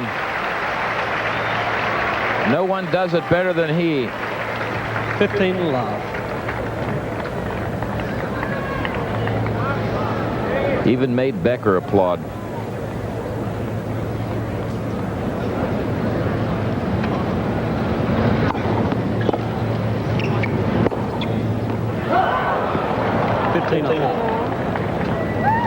Now let's go down to Leslie Visser. Pat, I'm here with Bill Norris. Bill, you've been busy. What was wrong with Boris? His hip flexor on his left side of the top of his leg got a little strain in it, and he just needed some ice on it. That's basically it. So we put some cryo spray on there, and it seemed to work. We'll keep an eye on it. Okay. Back to you, Pat. Okay. Sure sounds like he'd want real short points. You know, if his hips are hurting him, that means it'll hurt him off his pivots.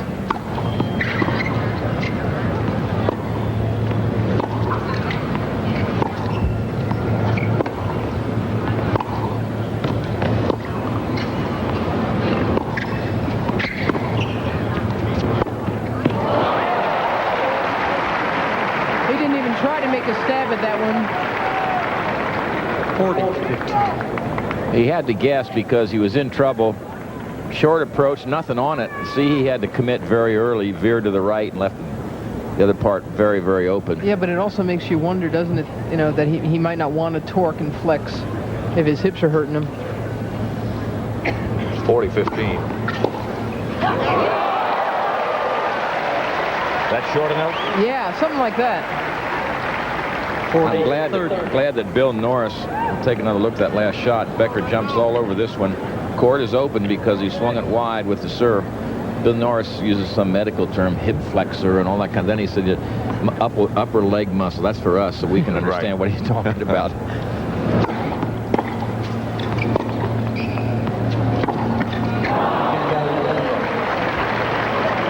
The game goes to Lendl. Quick one at that. Becker has a service break, so if he's hurting a little bit, one way to approach the thing would say, I'm going to work like crazy on my serve, and then gamble like crazy and don't hurt myself or use up any energy on his serve. All he has to do is hold. Say all he has to. I mean, if he can hold 3 more serves, he's in good shape and they win this set. Becker's percentage of serves going down, 54, 40, and 38. And Lendl's is going the other way, 58, 61, and 67. So he's got to serve better not to hold on.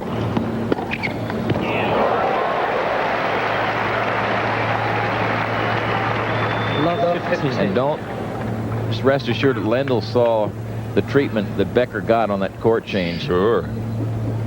Got eyes like a hawk. He sees everything that's around, so he knows he's hurting a little bit.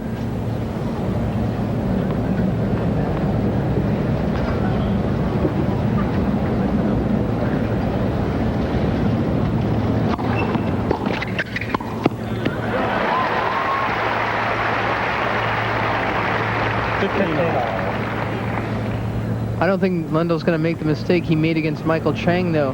When Chang was in obvious distress, the French Open round of 16, Lendl had won the first 2 sets. Chang won the third, started cramping in the fourth, really messed up Lendl's head. And instead of trying to put him away, he tried to move the ball around. Chang ended up winning that round, and then, of course, the French Open. Yeah, Lendl didn't move him around or anything. He just kept hitting the ball back easily to him. 30.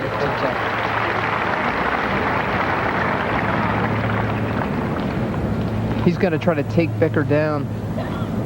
He's got to try to hit hard and just keep blasting away. You don't want to try to, go into softball tennis, get away from your own game just because your opponent's hurt. So Becker serving at 30-15. That's long.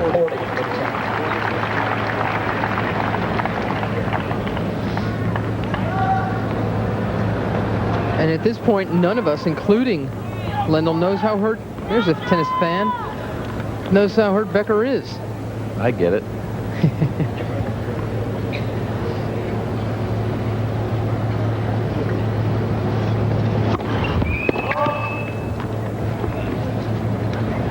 If it's his upper left thigh, you would think it would hurt him to push to his forehand side, push off that left leg. Maybe Lendl try to make him stretch that way and see what happens.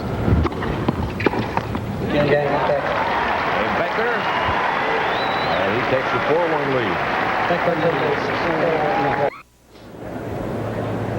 lead. Fourth quarter in Miami. The Dolphins still lead. Cleveland annihilating Pittsburgh. Denver 27-29 over Kansas City.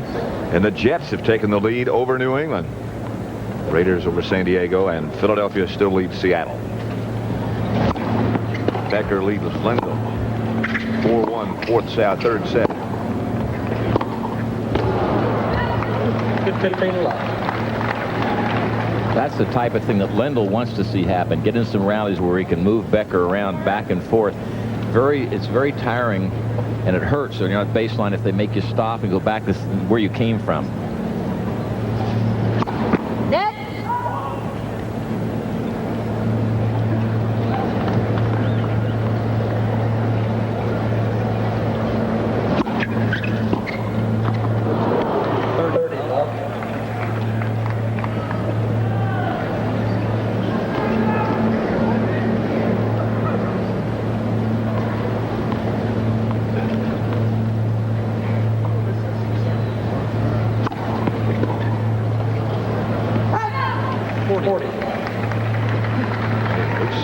He's doing just about what you thought he'd do. Yeah, stretched him wide there.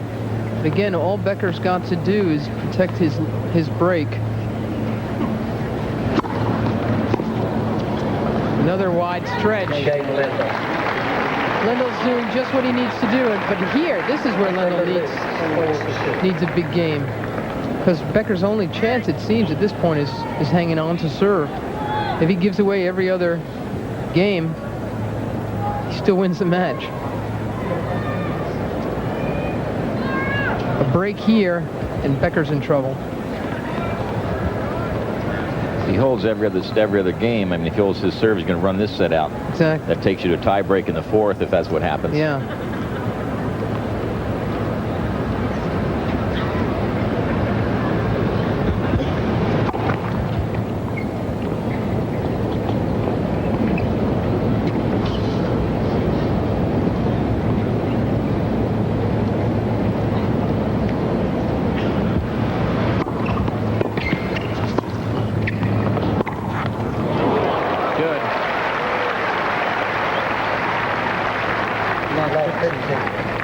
back in the late 40s, we take another look.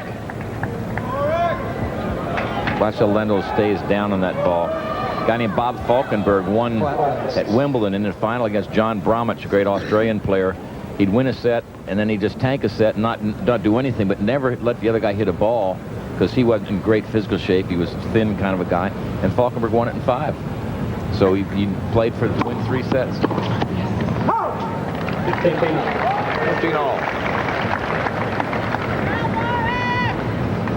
People don't understand sometimes. That's not tanking, that's tactics. Sure.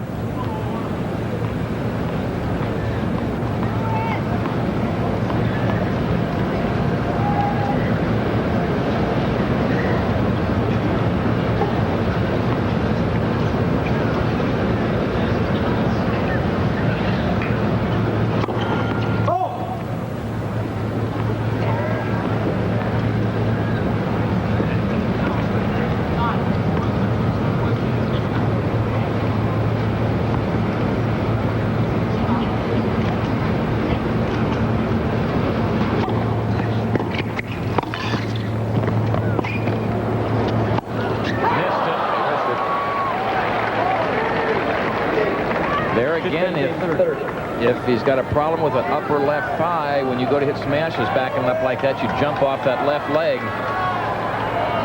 We'll see if we can tell him. He backs up here. Yeah, that's a pretty careful backup for a guy like Becker. He actually went off the back leg, which what he had to do that time, which would have been his right leg. But maneuvering to get in position is not easy for him. 15-30.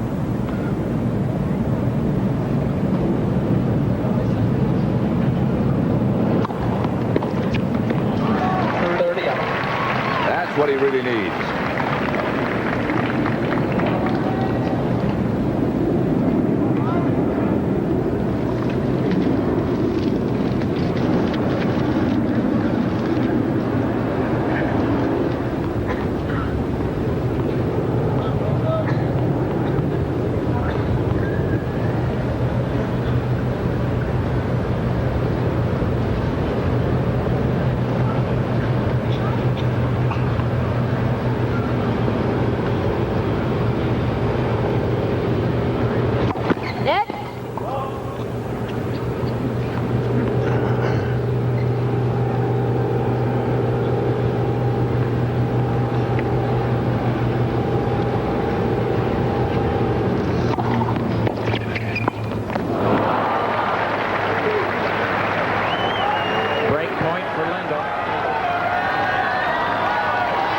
Becker on the way in.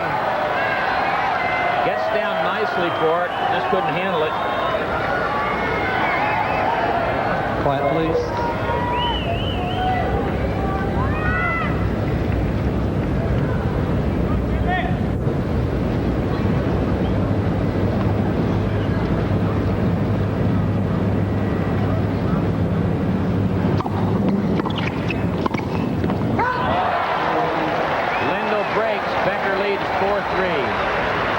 Back at the U.S. Open after this word from your local station.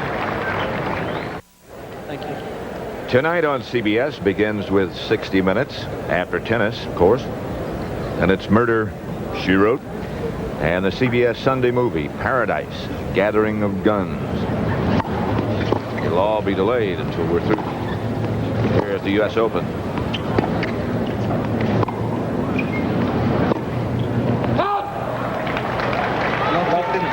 And Mike Wallace. Obviously, he's already got his segment done. And he's going to be here longer? Longer than 60 minutes. Right.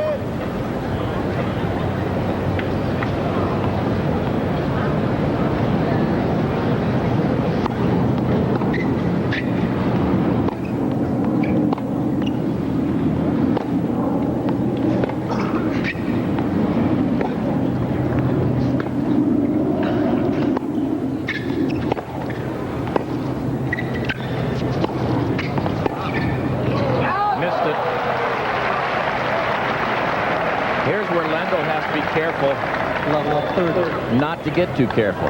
Yep. If you pull your horns in too much, this is what happens. Let the other guy be aggressive.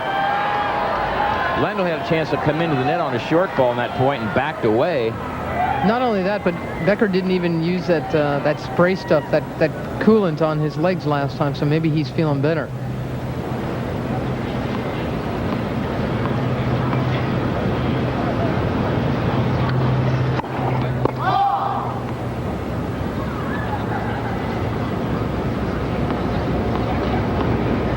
Mind games.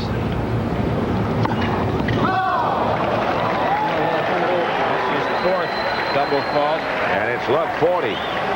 Becker with 3 chances to break back. Lendl's only lost his serve 12 times in this entire tournament, and 7 of those when he played the Soviet Chesnikov. Had a 5-setter with him, so it's been tough to break his serve. Becker has broken it twice.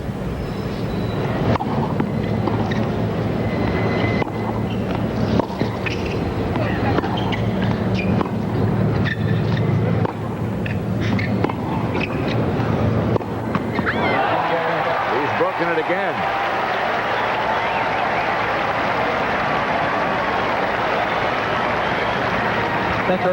Becker's up 5-3 now and has a serve for the 3rd set. That appeared to be a very nervous game by Lendl. Boy, he didn't stroke the ball well at all. Quiet, please. Now we'll see what Becker has. Thank you. Trying to serve out this 3rd set.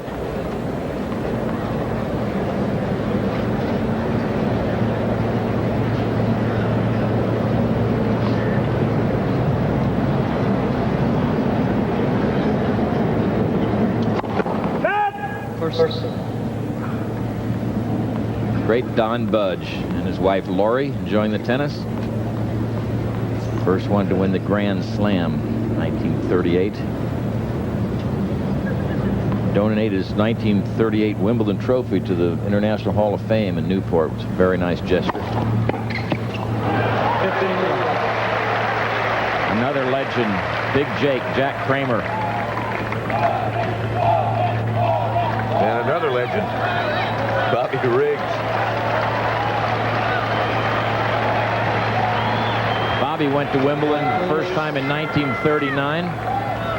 And all he did was win the men's singles, men's doubles, and mixed doubles. Bet on himself to do He it. did. Made himself a lot of money. He did indeed.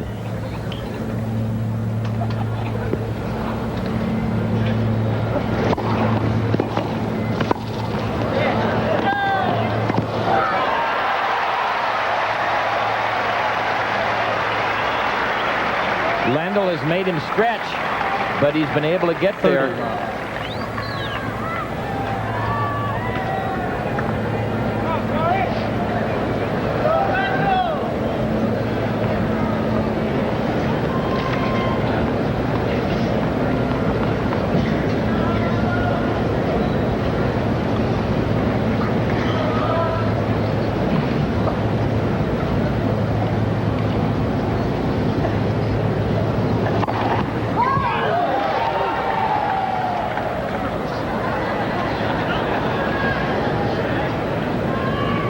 See how important the first serve is for Becker.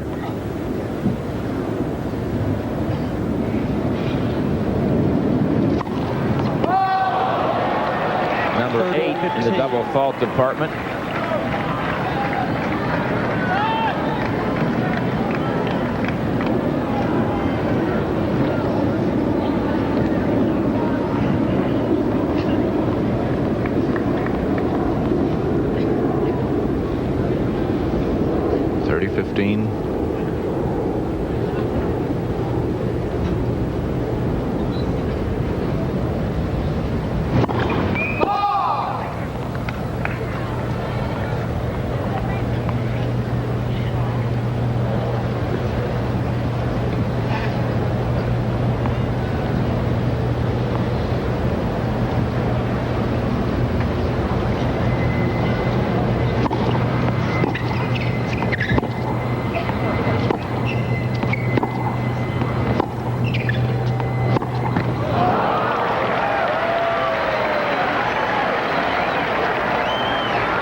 Pancho Segura. Tremendous two-handed forehand. One of the most loved guys in tennis. And if you want to talk strategy, talk to the hookador, Pancho. He knew how to put together a point. Boy, he sure did.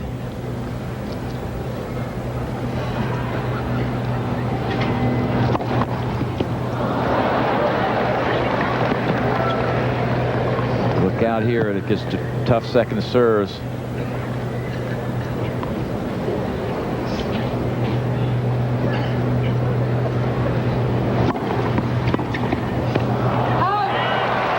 A good second serve. It was indeed, and now Becker is at set point.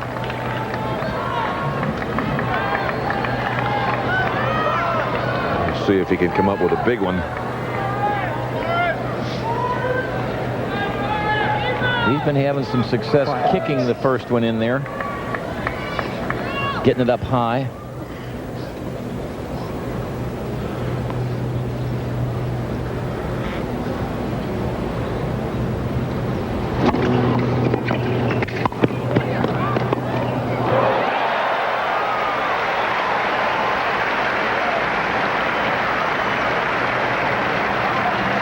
See if Becker plays what would have been an out ball. Tough to tell. He might have flagged one there. He figured he had a good play on it and couldn't get it away. Deuce.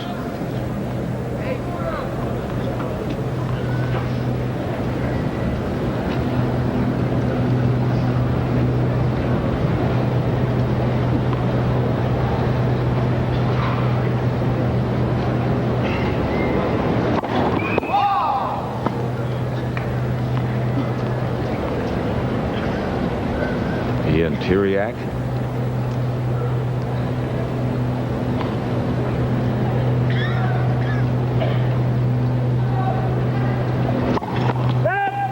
Second serve.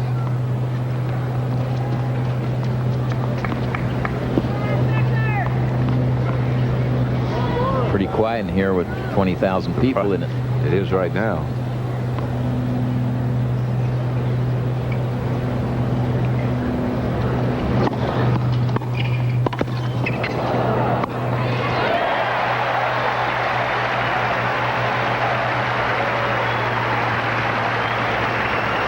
Advantage, Lendl.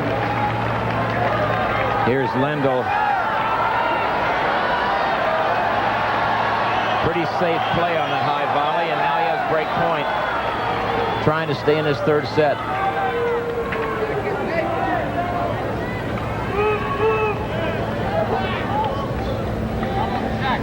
Ivan's parents looking on. He looked very calm, as he always does.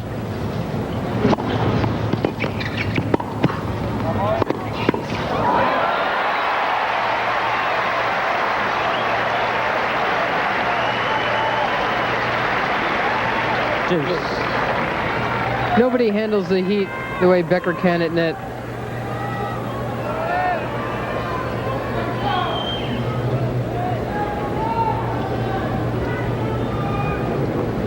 You know, that's something that you never used to see in tennis. You never saw tennis players shaking their fist 20 years ago or something. Now everybody does. Gals do it, the guys do it.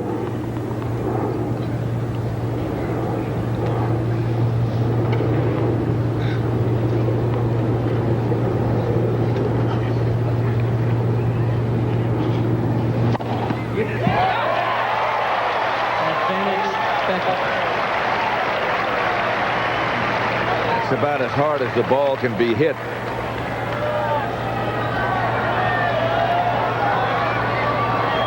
That's the situation on aces, excuse me, Patrick.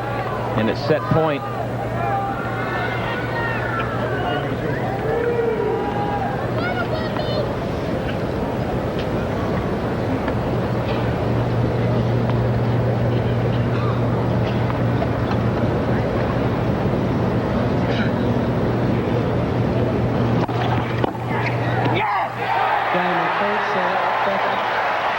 Becker's up 2 sets to 1. 6 games to 3. He wins that set 6-3. Becker leads 2-1.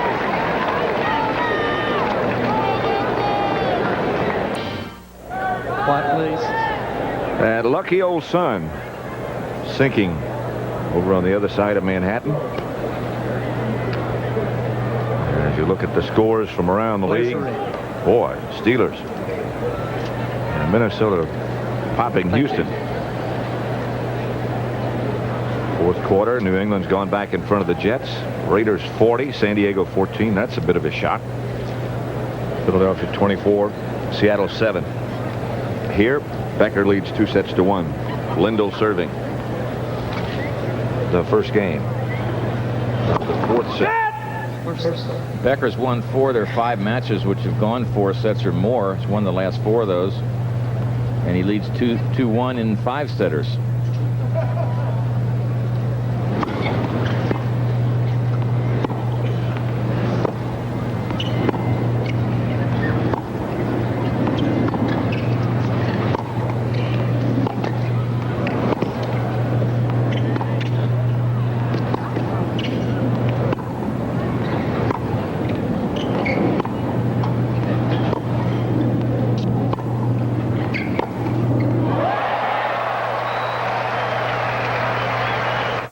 Just too good. Love 15. All you can do is watch stuff like that. If you can watch it, you can see it. And then you just say, nice shot, that's way too good. He really hits his back, down the line better than does cross court because his hand sort of leads the racket head. Lendl really has to reestablish his aggressiveness in this game.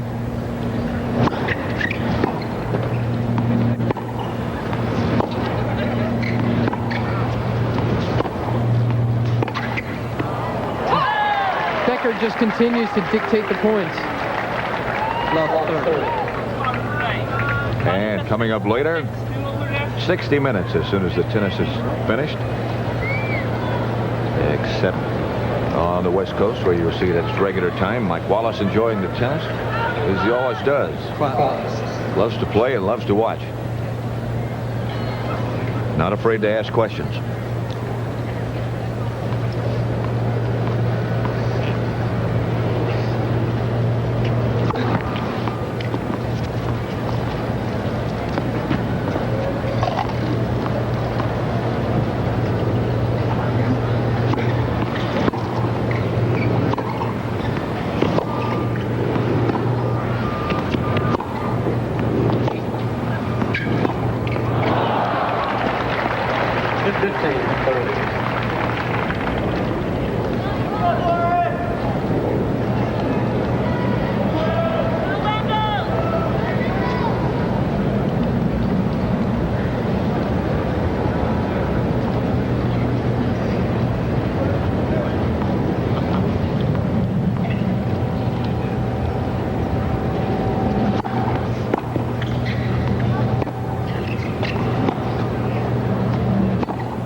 For the men's championship in the 1989 U.S. Open at the National Tennis Center in Flushing Meadow, New York.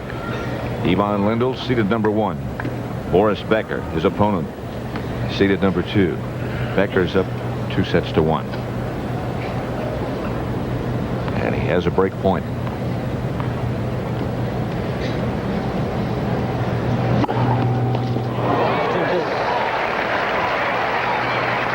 Well, we've talked about it before.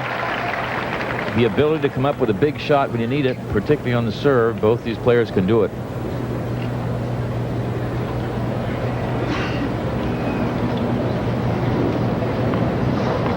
That now is a final. Patriots beat the Jets 27-24.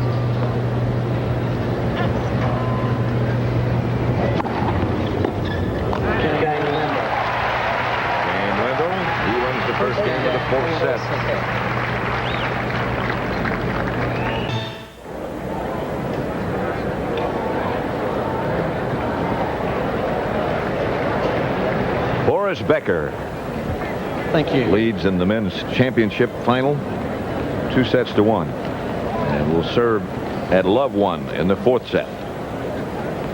Right now, let's go to Leslie Visser. Down here with Jan Tiriac. Jan, he's up 2 sets. What will he have to do to win it? I mean, if he would do what he does in the important 5 minutes of every hour, probably he can win it much easier than that. But it's exactly like always. It's his mentality. I think that exactly when he needs that break, he's going to do it. Of course, I am surprised the way that Ivan plays. I think he plays well. I would definitely play a 2-1 going in almost every time and not stay passionate the way he stayed in the 2nd set. What about the effect of him playing on the hard courts, a 210-pound guy throwing himself around? Well, like at that time, you don't think anymore if you're 210, 110, or whatever it is. You play on emotions. You just have to do whatever you can to make the point, and that's the moment that they are not thinking anymore and they just play on what they have. Thanks, Jan. Pat? Sounds like a very simple philosophy. You don't think, you play with what you have. Also, I like what he said, 5 minutes every hour. He does it the way Jan thinks he should do it in terms of strategy. And then he messes around the rest of the time, and the matches end up being closer than they should, or they might be.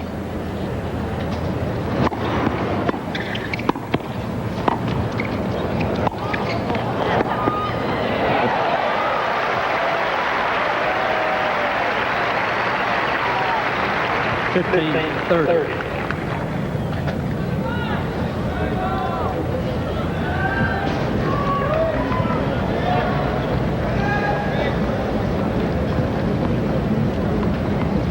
You understood what Tiriac said?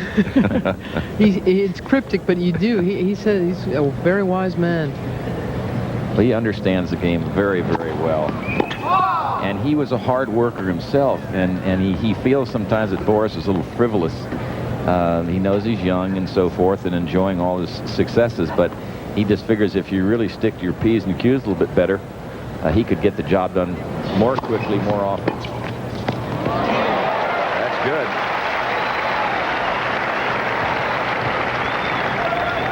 $15-40. Lendl takes this one early. That's a hard move for a tennis player, coming in and stretching out to his right like that. Not easy to do and make anything of it. So a couple of break points here for Lendl. Second game of the 4th set. He needs it. He needs to win these next 2 sets if he's going to be the champion for the 4th time.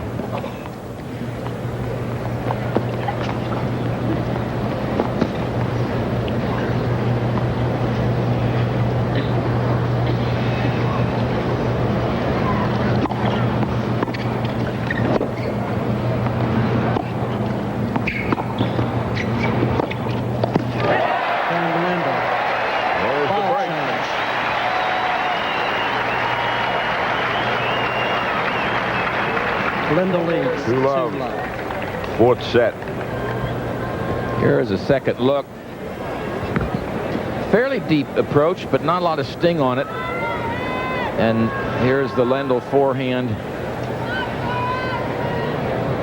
That's what Tiriac was talking about. One of the most impressive things I've ever seen anyone do is Jan Tiriac telling a joke 10 years ago, and everybody got a laugh, and he was asked to repeat it. He speaks 6 or 7 languages. He told the same joke in 4 different languages, right after another. Got just as big a laugh every time. I don't know too many people who can do that. I think he purposely mangles his English just to stay so funny and interesting. Probably so you don't recognize how sharp he is. He's a good negotiator.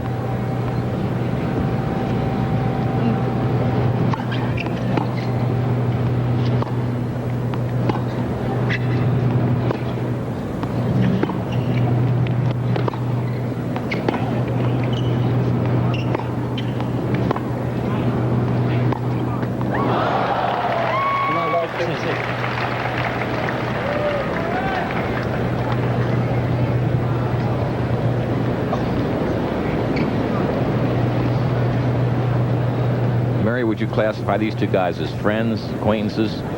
I think they're pretty friendly. I think Lendl has an awful lot of respect for Boris Becker. Obviously, the same has to be said, but it's interesting. For years, John McEnroe was never...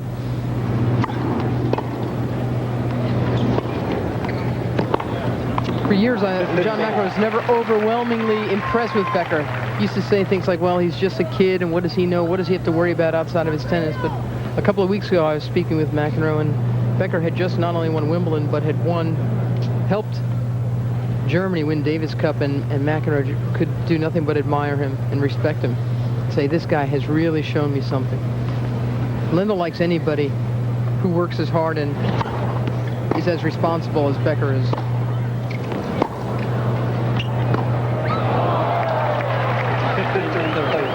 Couple of loose points in this game by Lendl. He does have a break serving at 2-love. He's got to keep that thing rolling if he wants to stay in this match. Becker's ahead 2-1. It's 15-30.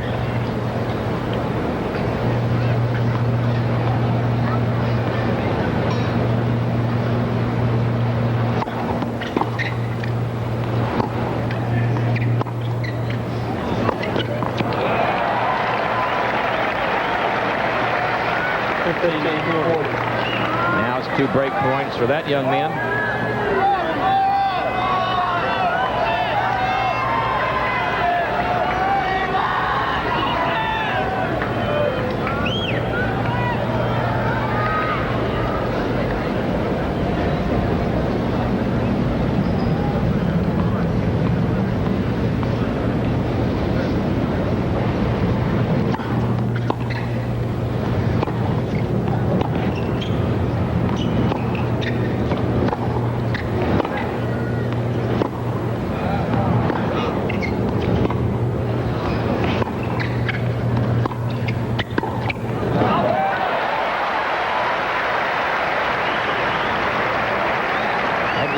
Played a little hesitation move on that one, too.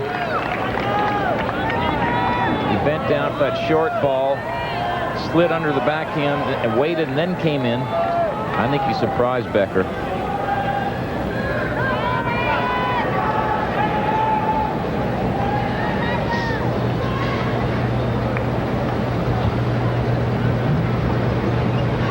Still break point for Becker.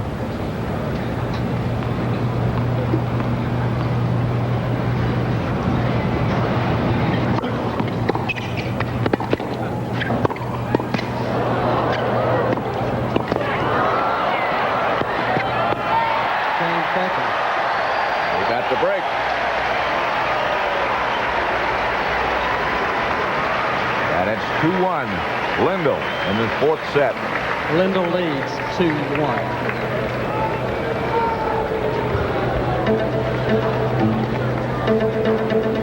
Choice. Manlikova and Navratilova win the first Grand Slam doubles title. Theirs, Lendl ties Tilden's record of 8 straight finals here at the U.S. Open.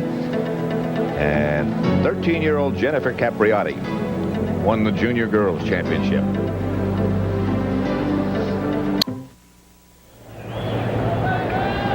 Almost directly over the stadium, looking down from the Fuji blimp, piloted by Captain Trevor Hunt today, at a packed grandstand. for the men's finals. Boris Becker to serve. Quiet, please. Coming off a service break, serving to try to get even in the fourth set.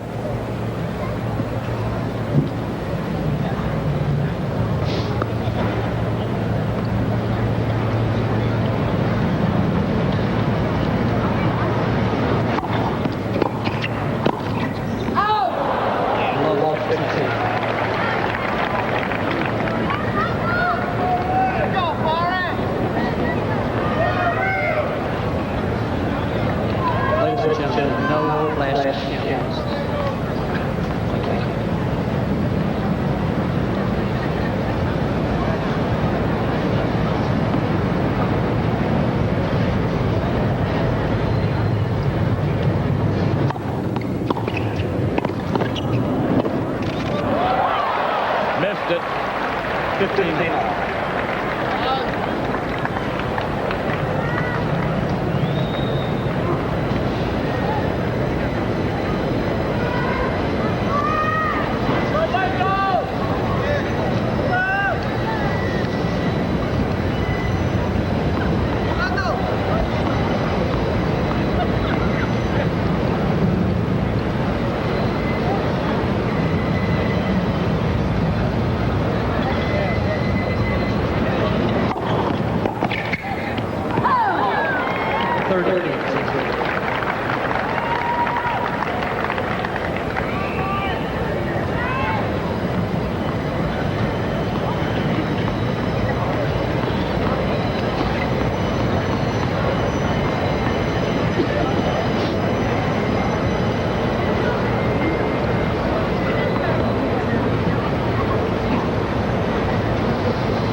As a courtesy to the players and the officials, please.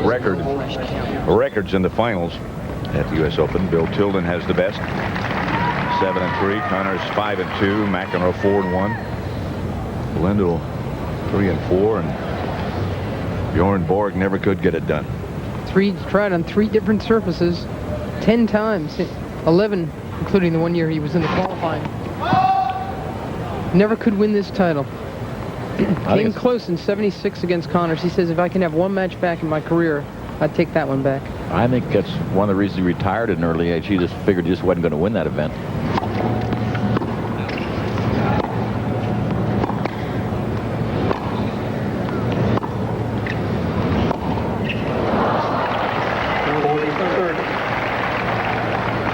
A couple of times now, Lendl has asked the chair tell people to stop taking flash photography. Again, it's pretty dark out there now. And he notices everything, especially flash bulbs popping. He worries enough about getting a good look at the ball when the sun is down anyway.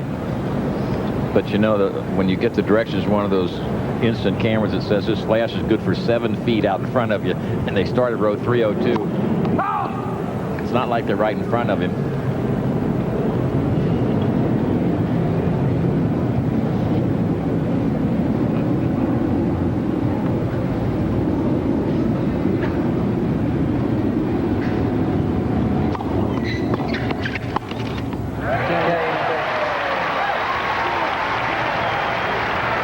In the fourth.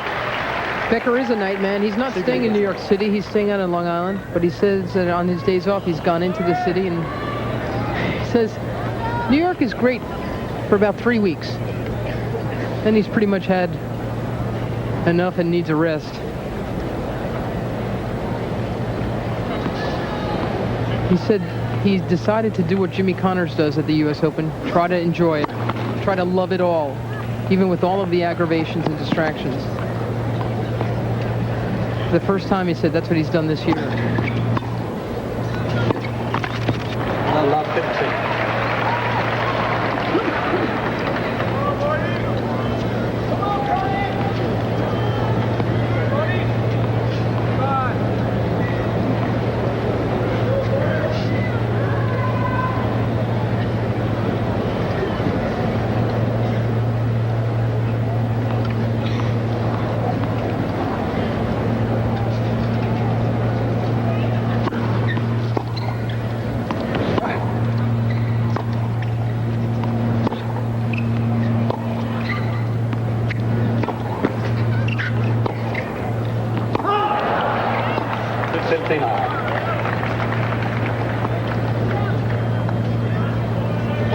two U.S. Open finals, Yvonne Lendl. 87, 4 hours and 53 minutes. 88, 4:54. 2:55 so far tonight.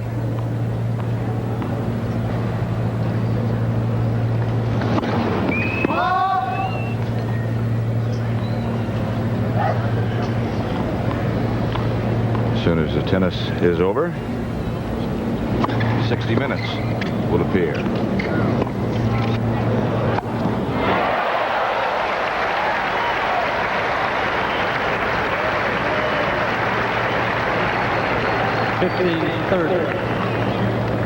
Becker becoming more aggressive, came in on a real deep shot there.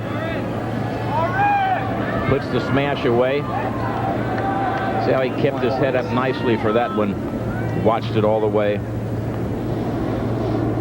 15:30. This was about 5 of those minutes an hour that Tiriac was talking about, where he becomes more aggressive. Each point means more to him.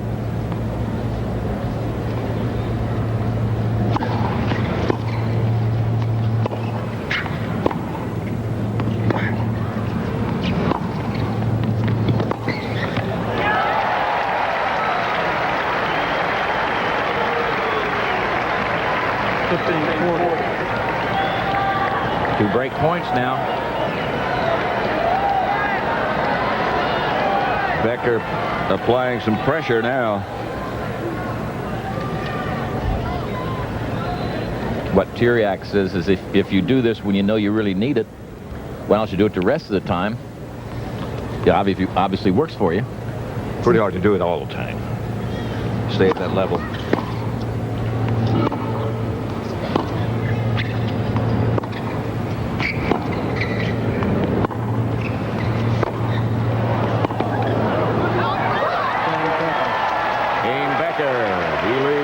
In the fourth set. Relive them with a CBS Sports official 1989 U.S. Open highlights video. Call 1-800-453-7300. Get through all the football scores that we have time for.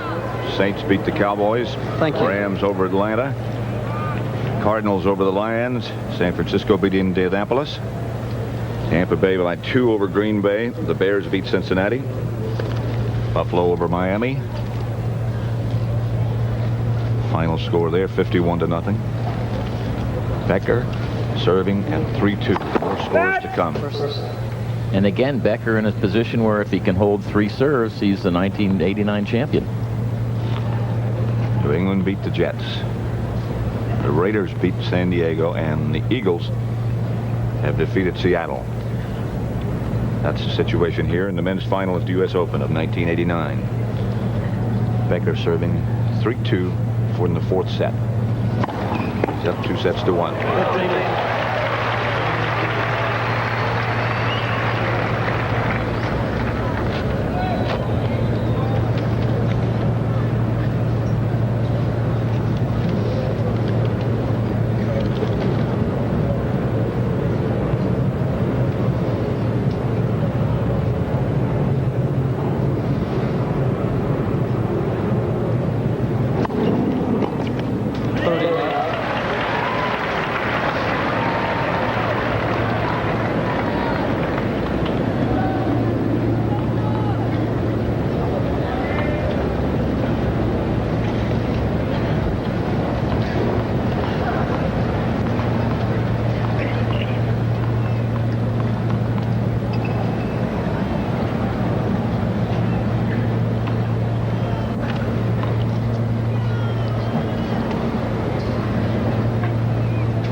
Goes down as double fault number 10. Becker thought it was ace number 10.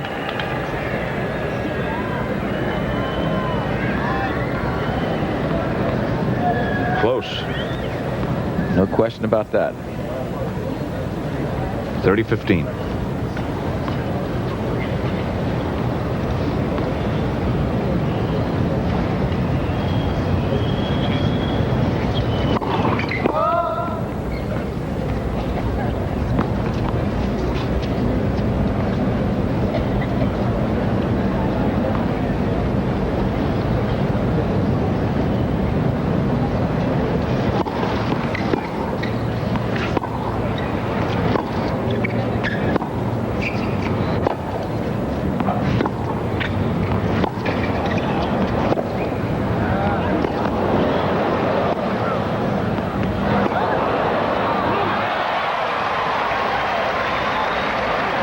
Looked like Becker hit both sidelines. Yep.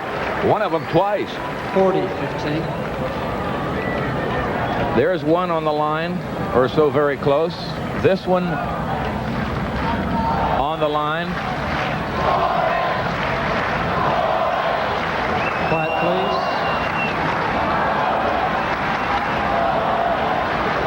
Quiet, please.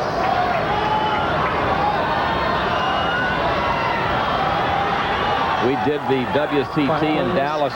Forrest won, and I congratulated him in the presentation, and he said, first of all, let me thank my German fans in German. They had a group there.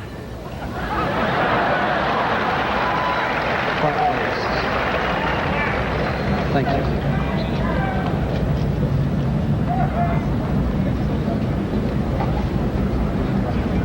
Again, he's come to get used to this place, to the atmosphere, to New York and New Yorkers.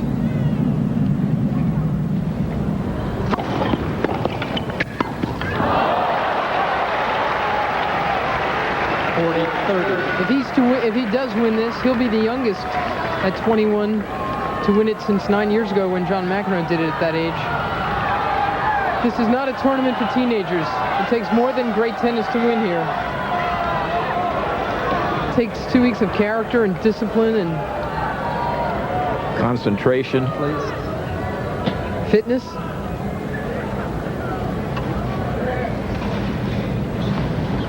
It's no place for sissies.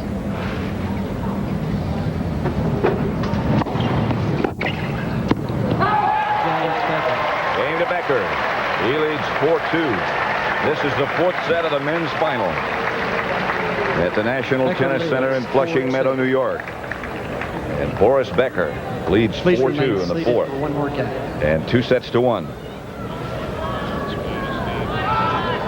Whoever wins will add his name to this very distinguished list of champions, one of whom is sitting next to me. And it's not me. It's a guy.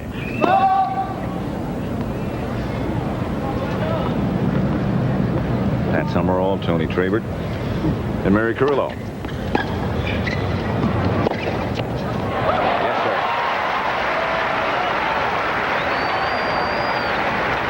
15 left. Don't count the 3-time champion out either. Ivan Lendl has plenty of will and plenty of courage. He has proven that year after year. And though he's down a break and down 2-1, he's got plans to take this to the limit.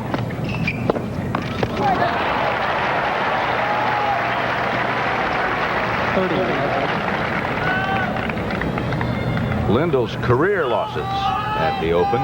Pretty short list. Yeah. No bums in that group either. No. Tony Roach and girlfriend Samantha in the middle. Lendl's camp. 40.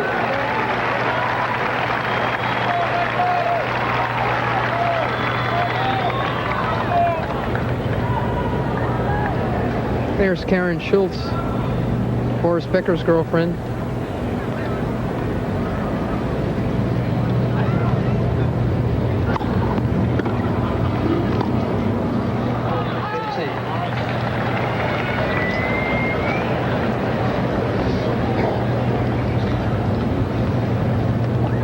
Lendl's parents looking on.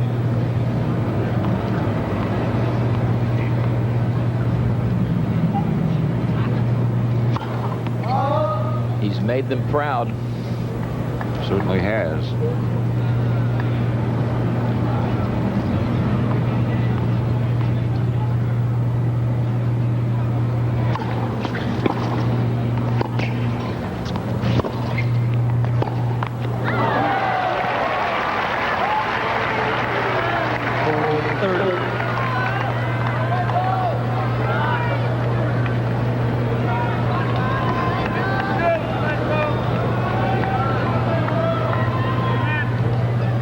Not many empty seats. No.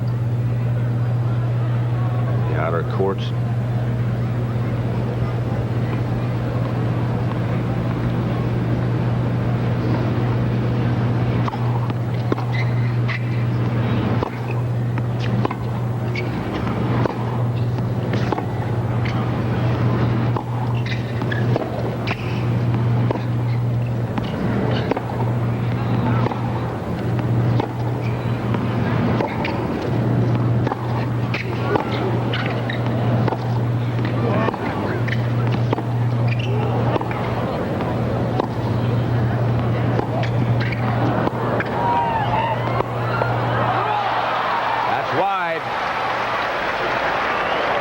Some balls hit as hard as you'll ever see in that point. Off the forehand of both players.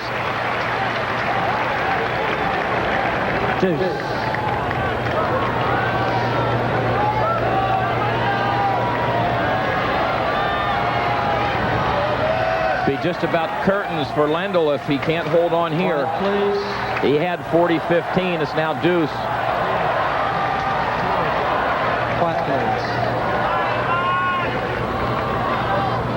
Thank you.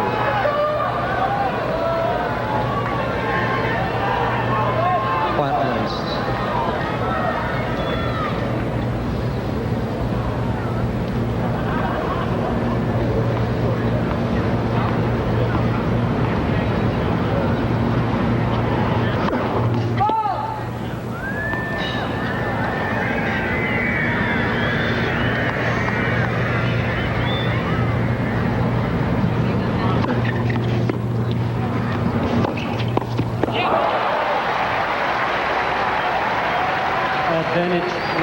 Good play by Becker.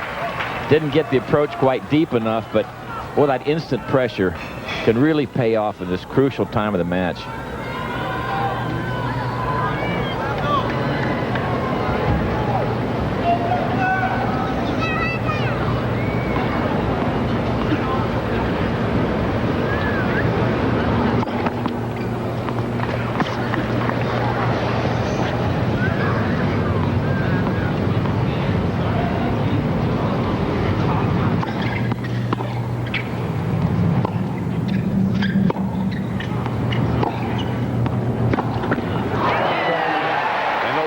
Serve. Becker leads 4-3 in the fourth. Becker is up 2-1 and leads 4-3 and is serving in the fourth set. That's for the United States Men's Open Championship. $300,000 to the winner. The loser gets $150,000. It's gas money to get home anyway. And it would be the first Grand Slam title for Becker that wasn't Wimbledon, which he's won 3 times. He's serving at 4-2.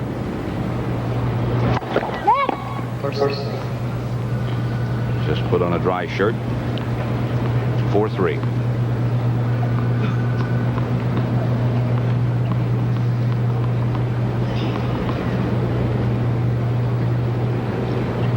Well, he's saying just hold my serve twice. I don't care what he does.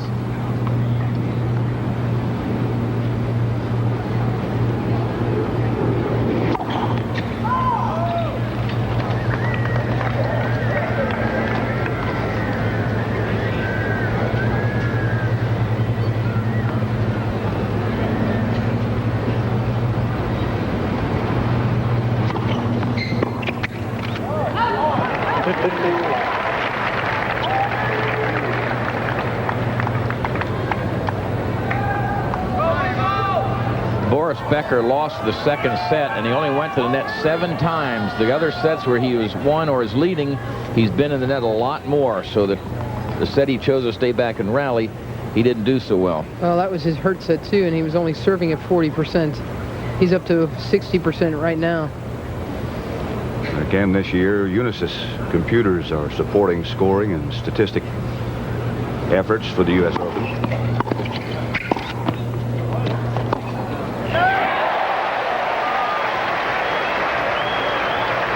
Lendl did a good job of getting over to set up for this forehand.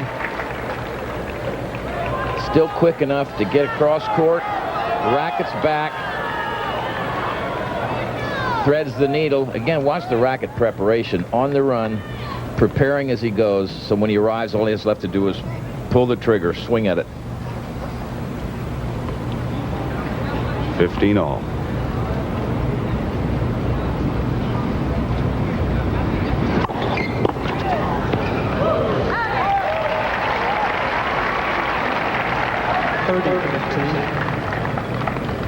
See, there was that trouble set for Becker, that second one when he was down to 40.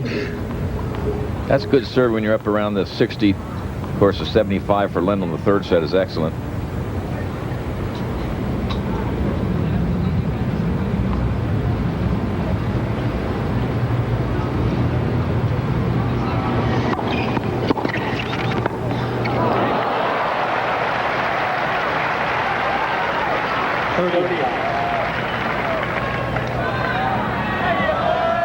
Lendl knows time is running out this service game and one more, so if he doesn't break one of these two, he's going to be the runner-up at the U.S. Open for the 5th time. He's won his 2 on the ad court when Becker has kicked him in on that side. But he hasn't won a point on this deuce side this game, where Lendl tends to flatten him a little more. Or Becker does, sorry. This is the one he needs. It's a flat one.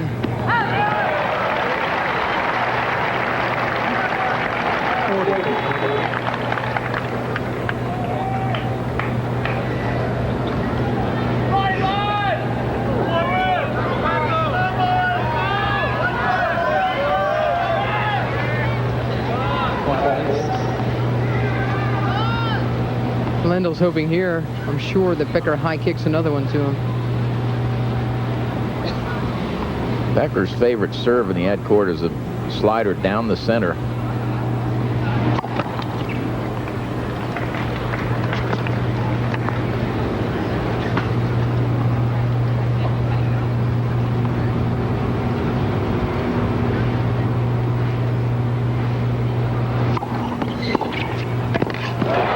Yeah, he likes those.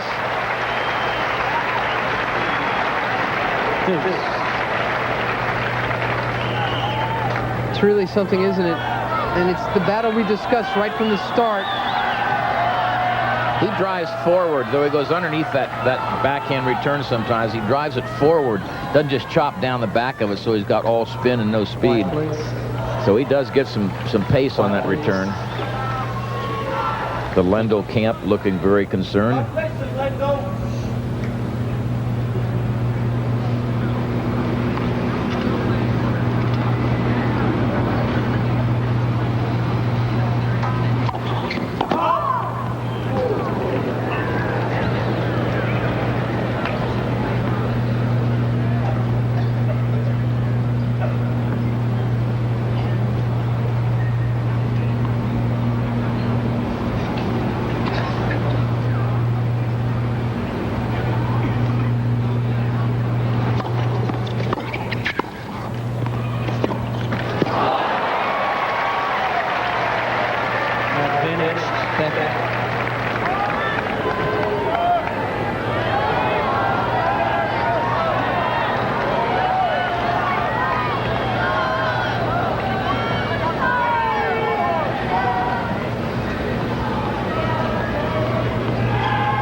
He's only winning 39% on his second serves. Back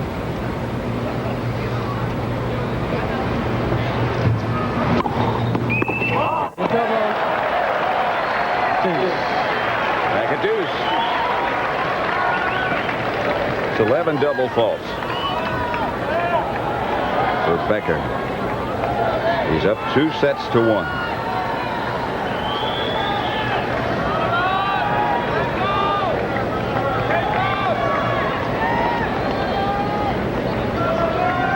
This match has always been about who gets to be the first to be the aggressor. When Becker gets the first one in, it's him.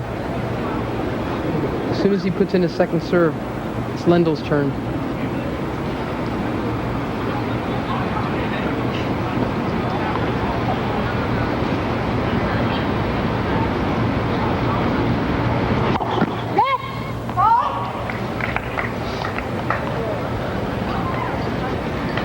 Still, Becker's had some terrific second serving.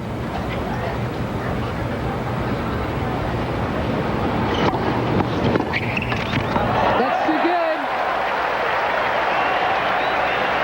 In that court, Lendl's been pulling almost all the backhands down the line. Now he has break point. Get him back on serve in this fourth set and keep him alive in this match.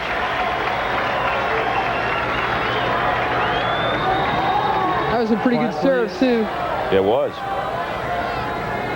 If you can make the kind of shot that Lendl just made, it doesn't have to be real good. It's just the opposite direction. A guy's no way to be looking for it. He just steered it into that court. Break point.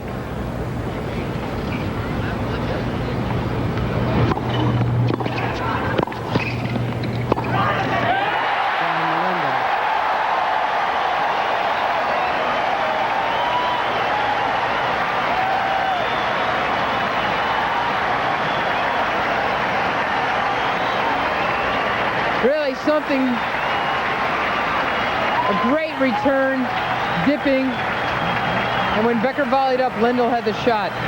4 games. Bang!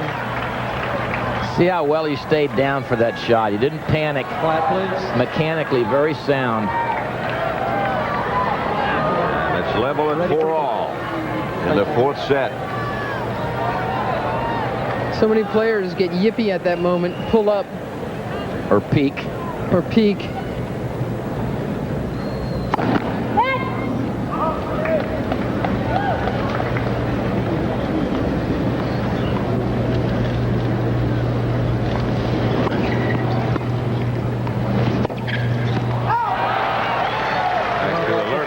Along the line that on the next court change, we'll give you a station break.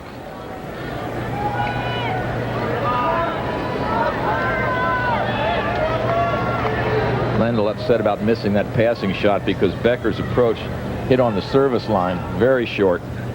Should be a sitting duck. But there again, that's where the pressure can pay off for you.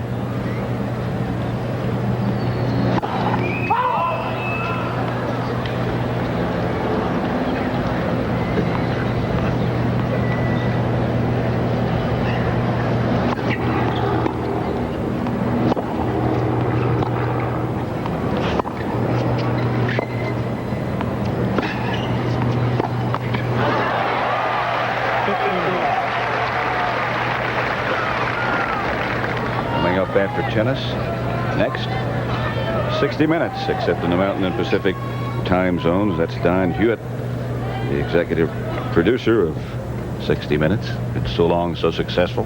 His wife, Marilyn.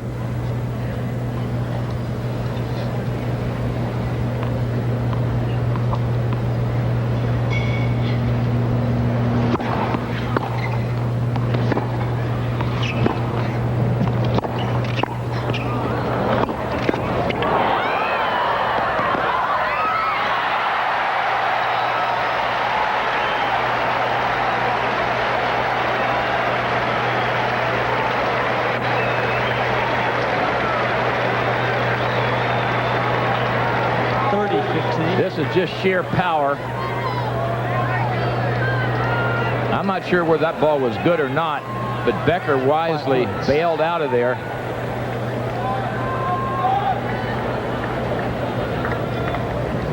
Takes no chance here.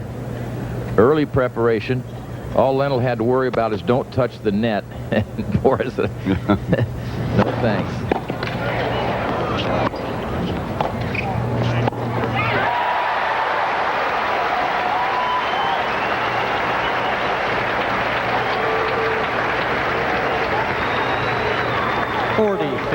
In the pressure situations, I think that's something that Lendl should do more, and that's go in. Make the other guy have to beat you instead of staying back, and you have to produce the winner all the time. He often does that. Another guy that does that well is Mats Wilander. He'll rally with you and rally with you. When he gets down at break point, he serves and volleys. Lendl holds serve. We'll be back at the U.S. Open after this Lendl word leads, from your 5 local station. Saturday at 2:30 p.m. Eastern Time, the season premiere of college football on CBS Sports, featuring Illinois against Colorado. Live at 2:30 Eastern Time, Jim Nance and Pat Hayden will call the action, and at halftime, join host Greg Gumbel for the season premiere of the College Football Report. All the latest scores and highlights in college football, Saturday at 2:30 p.m. Eastern Time. Both those teams won yesterday.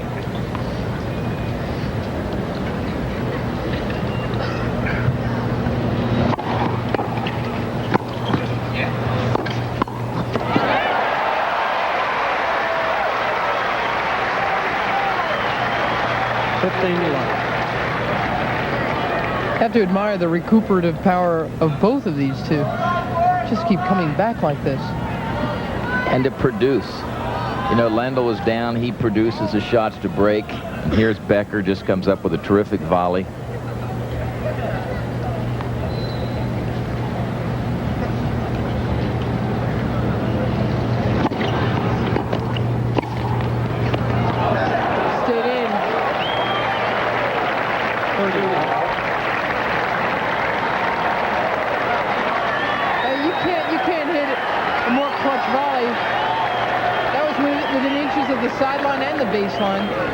Closer than he wanted. It was a tough first volley.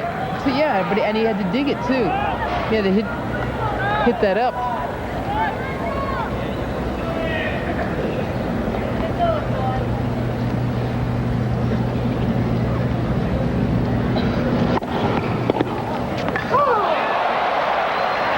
Called out. 40.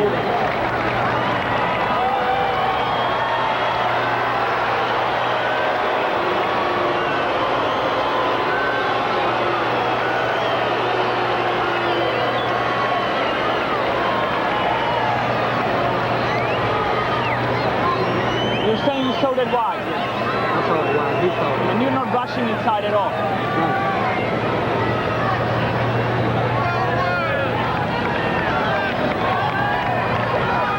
Here's the look.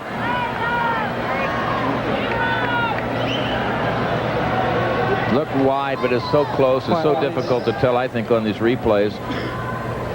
I think Yvonne said something, umpire there, to sort of cover his tracks. He'd gotten up there looking at it, and they were on him a little.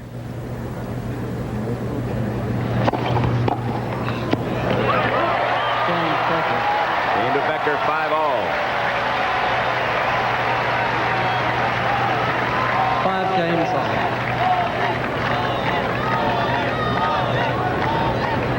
Power hold from Becker. Tough on family and friends, too.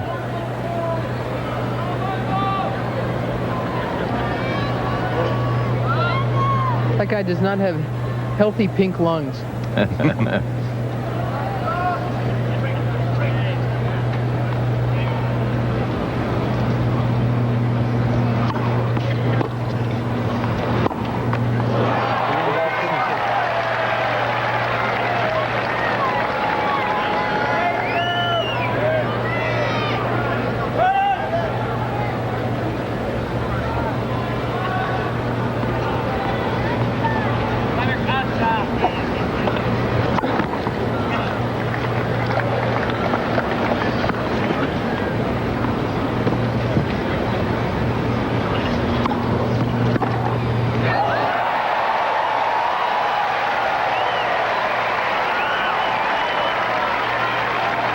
Douglas abandoned. Sunday punching.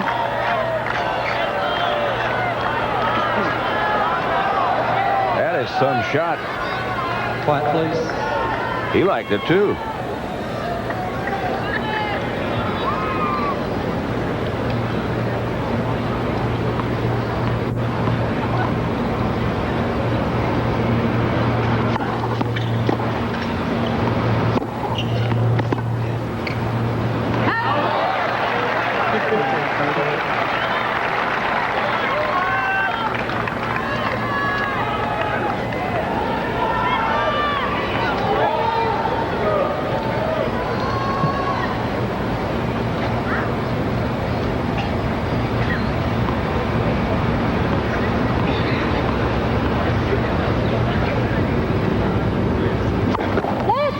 First.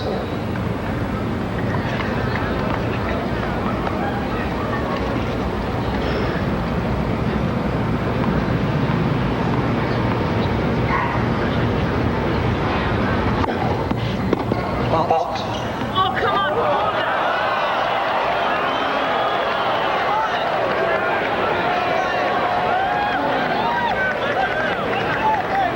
Overruling?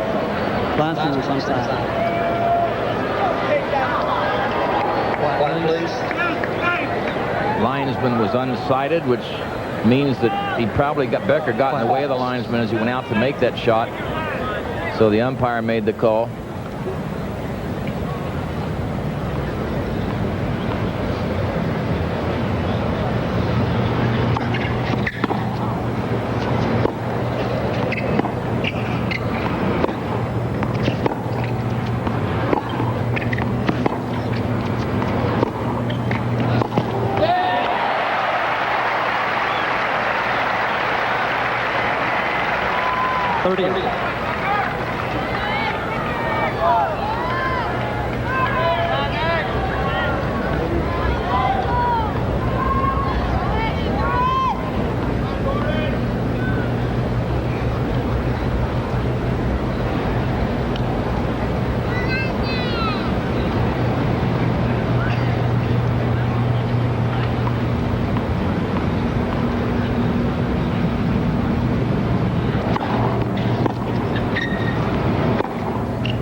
Unsighted.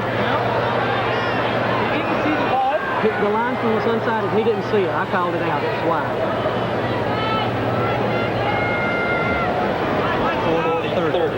Little extra pressure on Dan LeConto, the umpire, with his undecided calls. He has to call.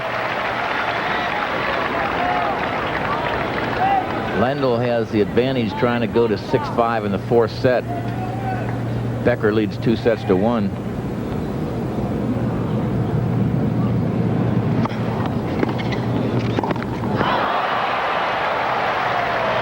Been out there over 3.5 hours now.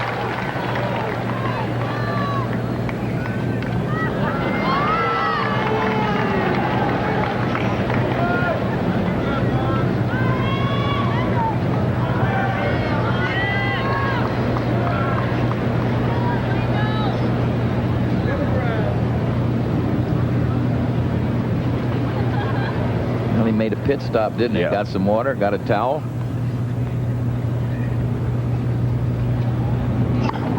Got it back to deuce. And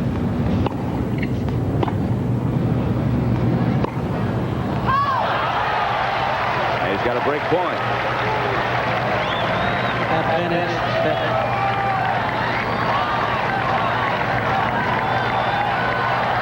The National Tennis Center is alive at the moment. For the championship, Yvonne Lendl against Boris Becker. Quiet, please. Becker said the U.S. Open fans have never seen the real Boris Becker. He wanted to show it to them this year.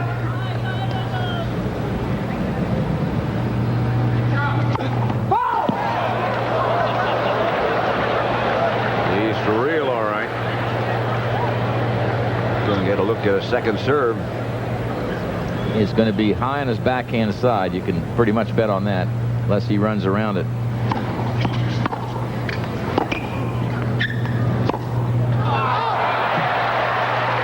Boy, that's a clutch would miss there. The last time these two played in New York, it was at the Masters last year. You see the big wraparound forehand from Becker. That one sails wide. Becker won that match, a remarkable 5-setter. 7-6 in the 5th. And his coach, Bob Brett, considered that a milestone for Becker. The dribbler, too, hit the top of the net and fell over after a tremendous rally. This would surely be another milestone if Becker could pull it off.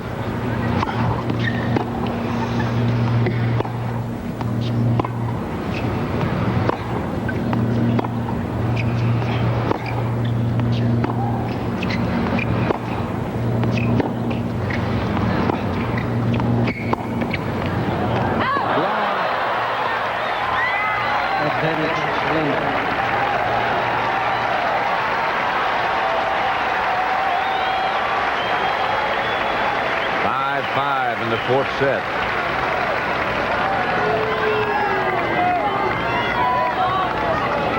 The people that came to see this are getting their money's worth.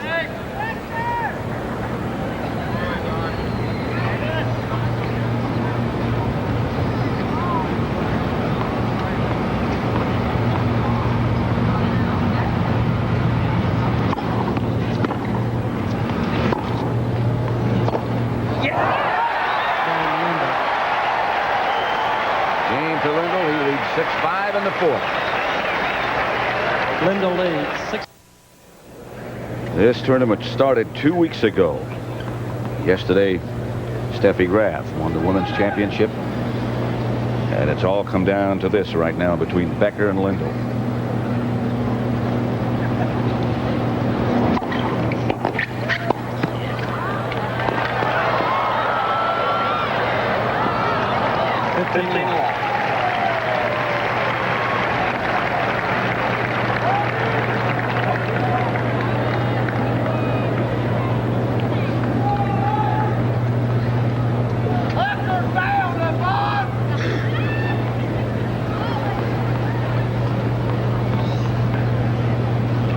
Then you got to think what would happen if this match would have started at noon or 1 o'clock and they'd expended this much energy and that tremendous heat and humidity. Been a killer. When it began, it was 115 degrees on the court. Becker trying to force this to tie break.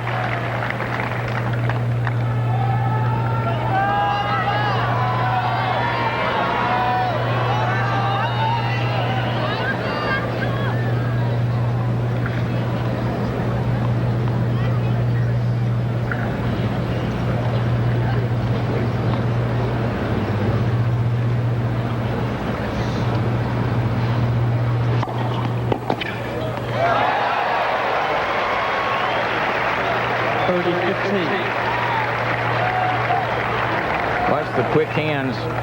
As didn't get it as wide as he wanted to. And all that did as a result was open up his court, and Lendl was able to hit the good angle. There's nothing wrong with the tactic. You could just say, I just didn't get it where I wanted it. That ball needs to land a little farther up the sideline so it'll break more sharply.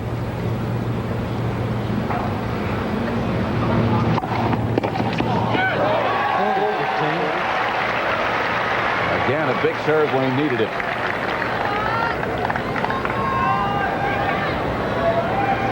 That's the situation. This is his 5th Grand Slam final. Won 3 Wimbledons, lost to Stefan Edberg 2 years ago.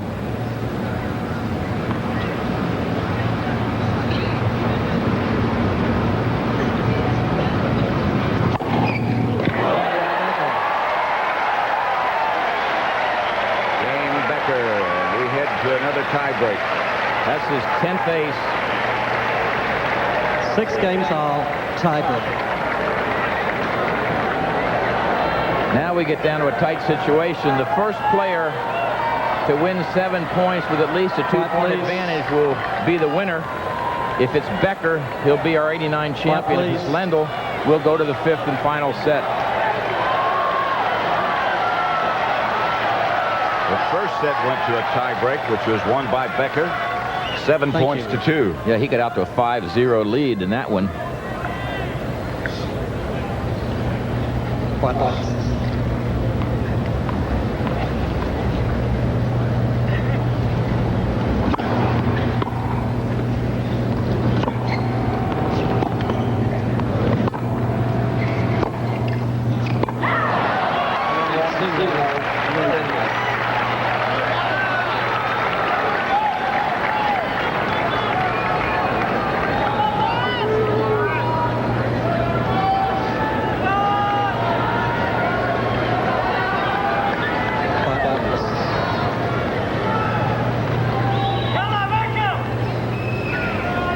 Thank you.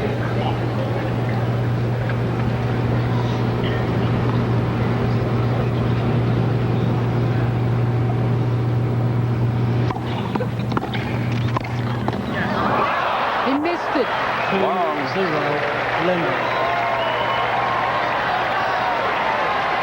That's that flat forehand volley we've talked about. He makes a lot of them, but under pressure, some of them get away. Martinez somewhat the same. Roche just can't stand it. He doesn't look like a fun date sitting next to him in the box during the Lendl match. Lendl's got the first 2 points. I don't imagine he's got much to say at that stage.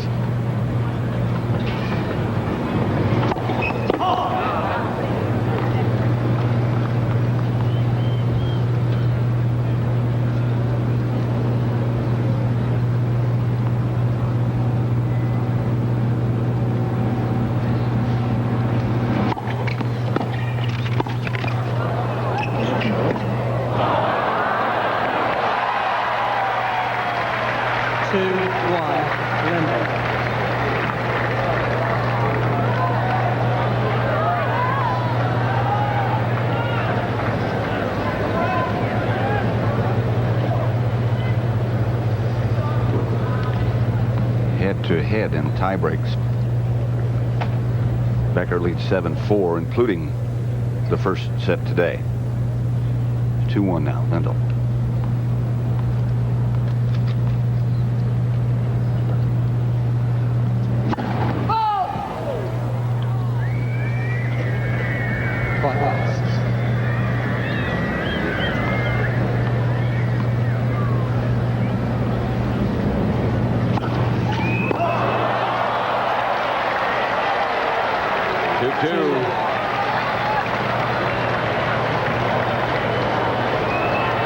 That is the 5th double served in a match by Lendl.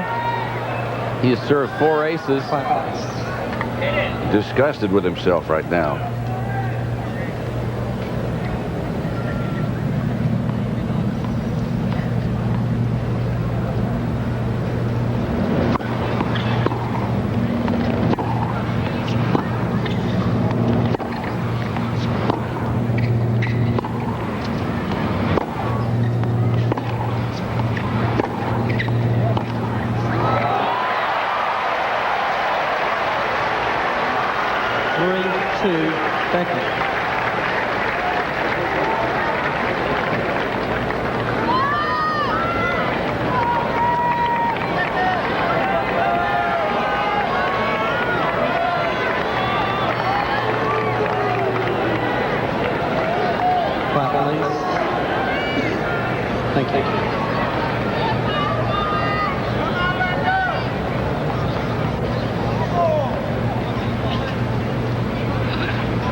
Players change ends after 6 points have been played. Becker's won the last 4. 4-2 Becker. change on tonight's schedule. After tennis, it'll be 60 minutes. No Murder, She Wrote. And then the Sunday movie, A Gathering of Guns, Paradise. 60 minutes will follow the tennis. Quiet, please. Here's a guy that wants to gather the guns right now, Boris Becker.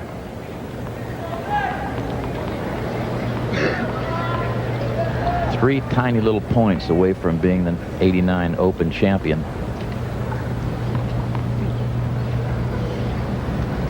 I'm not sure how tiny they are. They're all huge.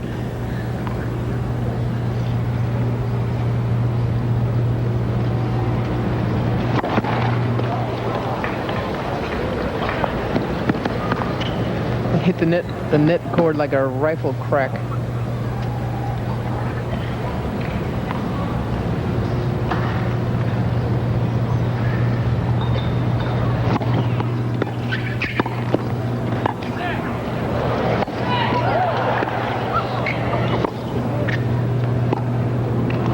Here comes Lendl.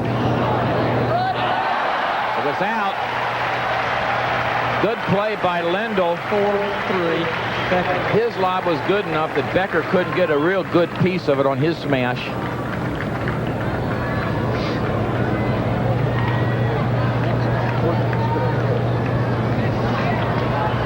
Still 4-3 Becker.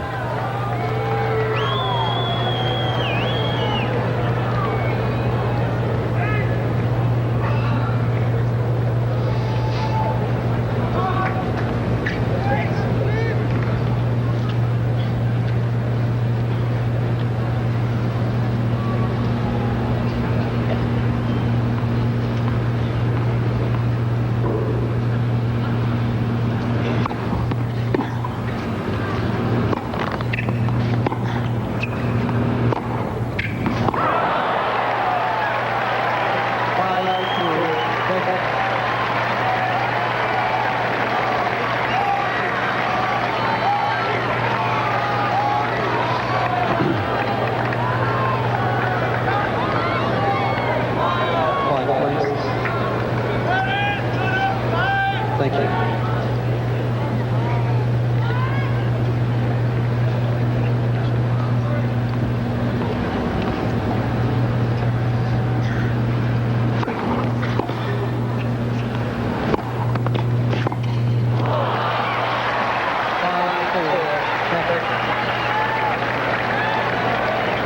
Lendl in this tiebreak has dared Becker to pass. He's taken the net.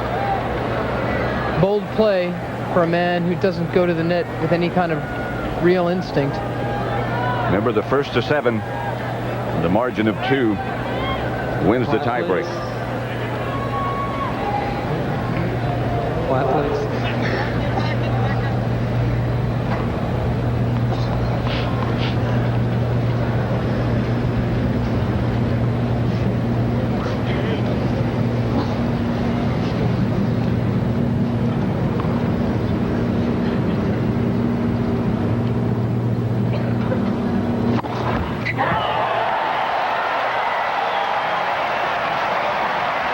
His 11th ace. 6-4 Becker.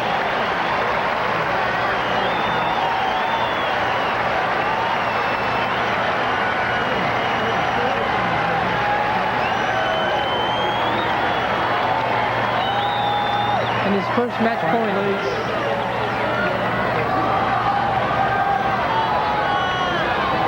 Quiet, please. Thank you. Thank you.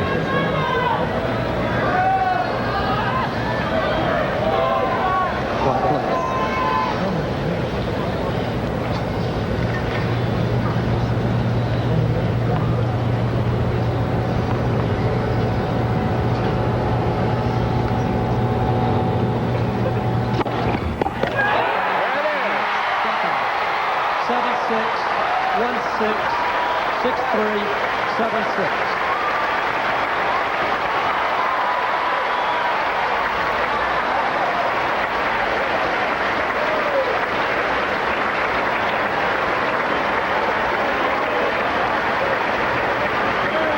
7-6-1-6-6-3-7-6.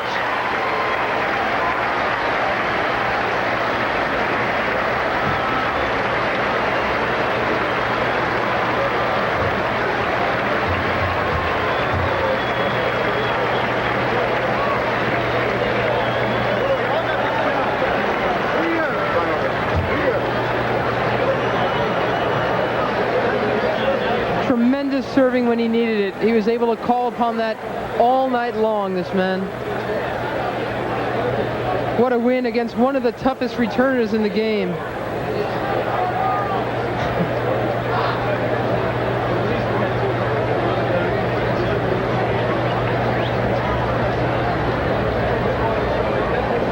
Right now, let's go to Tim Ryan.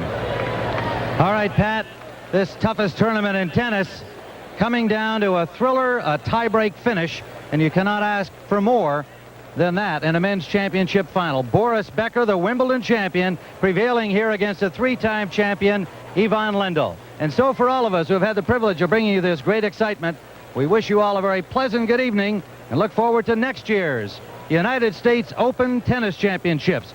The men's champion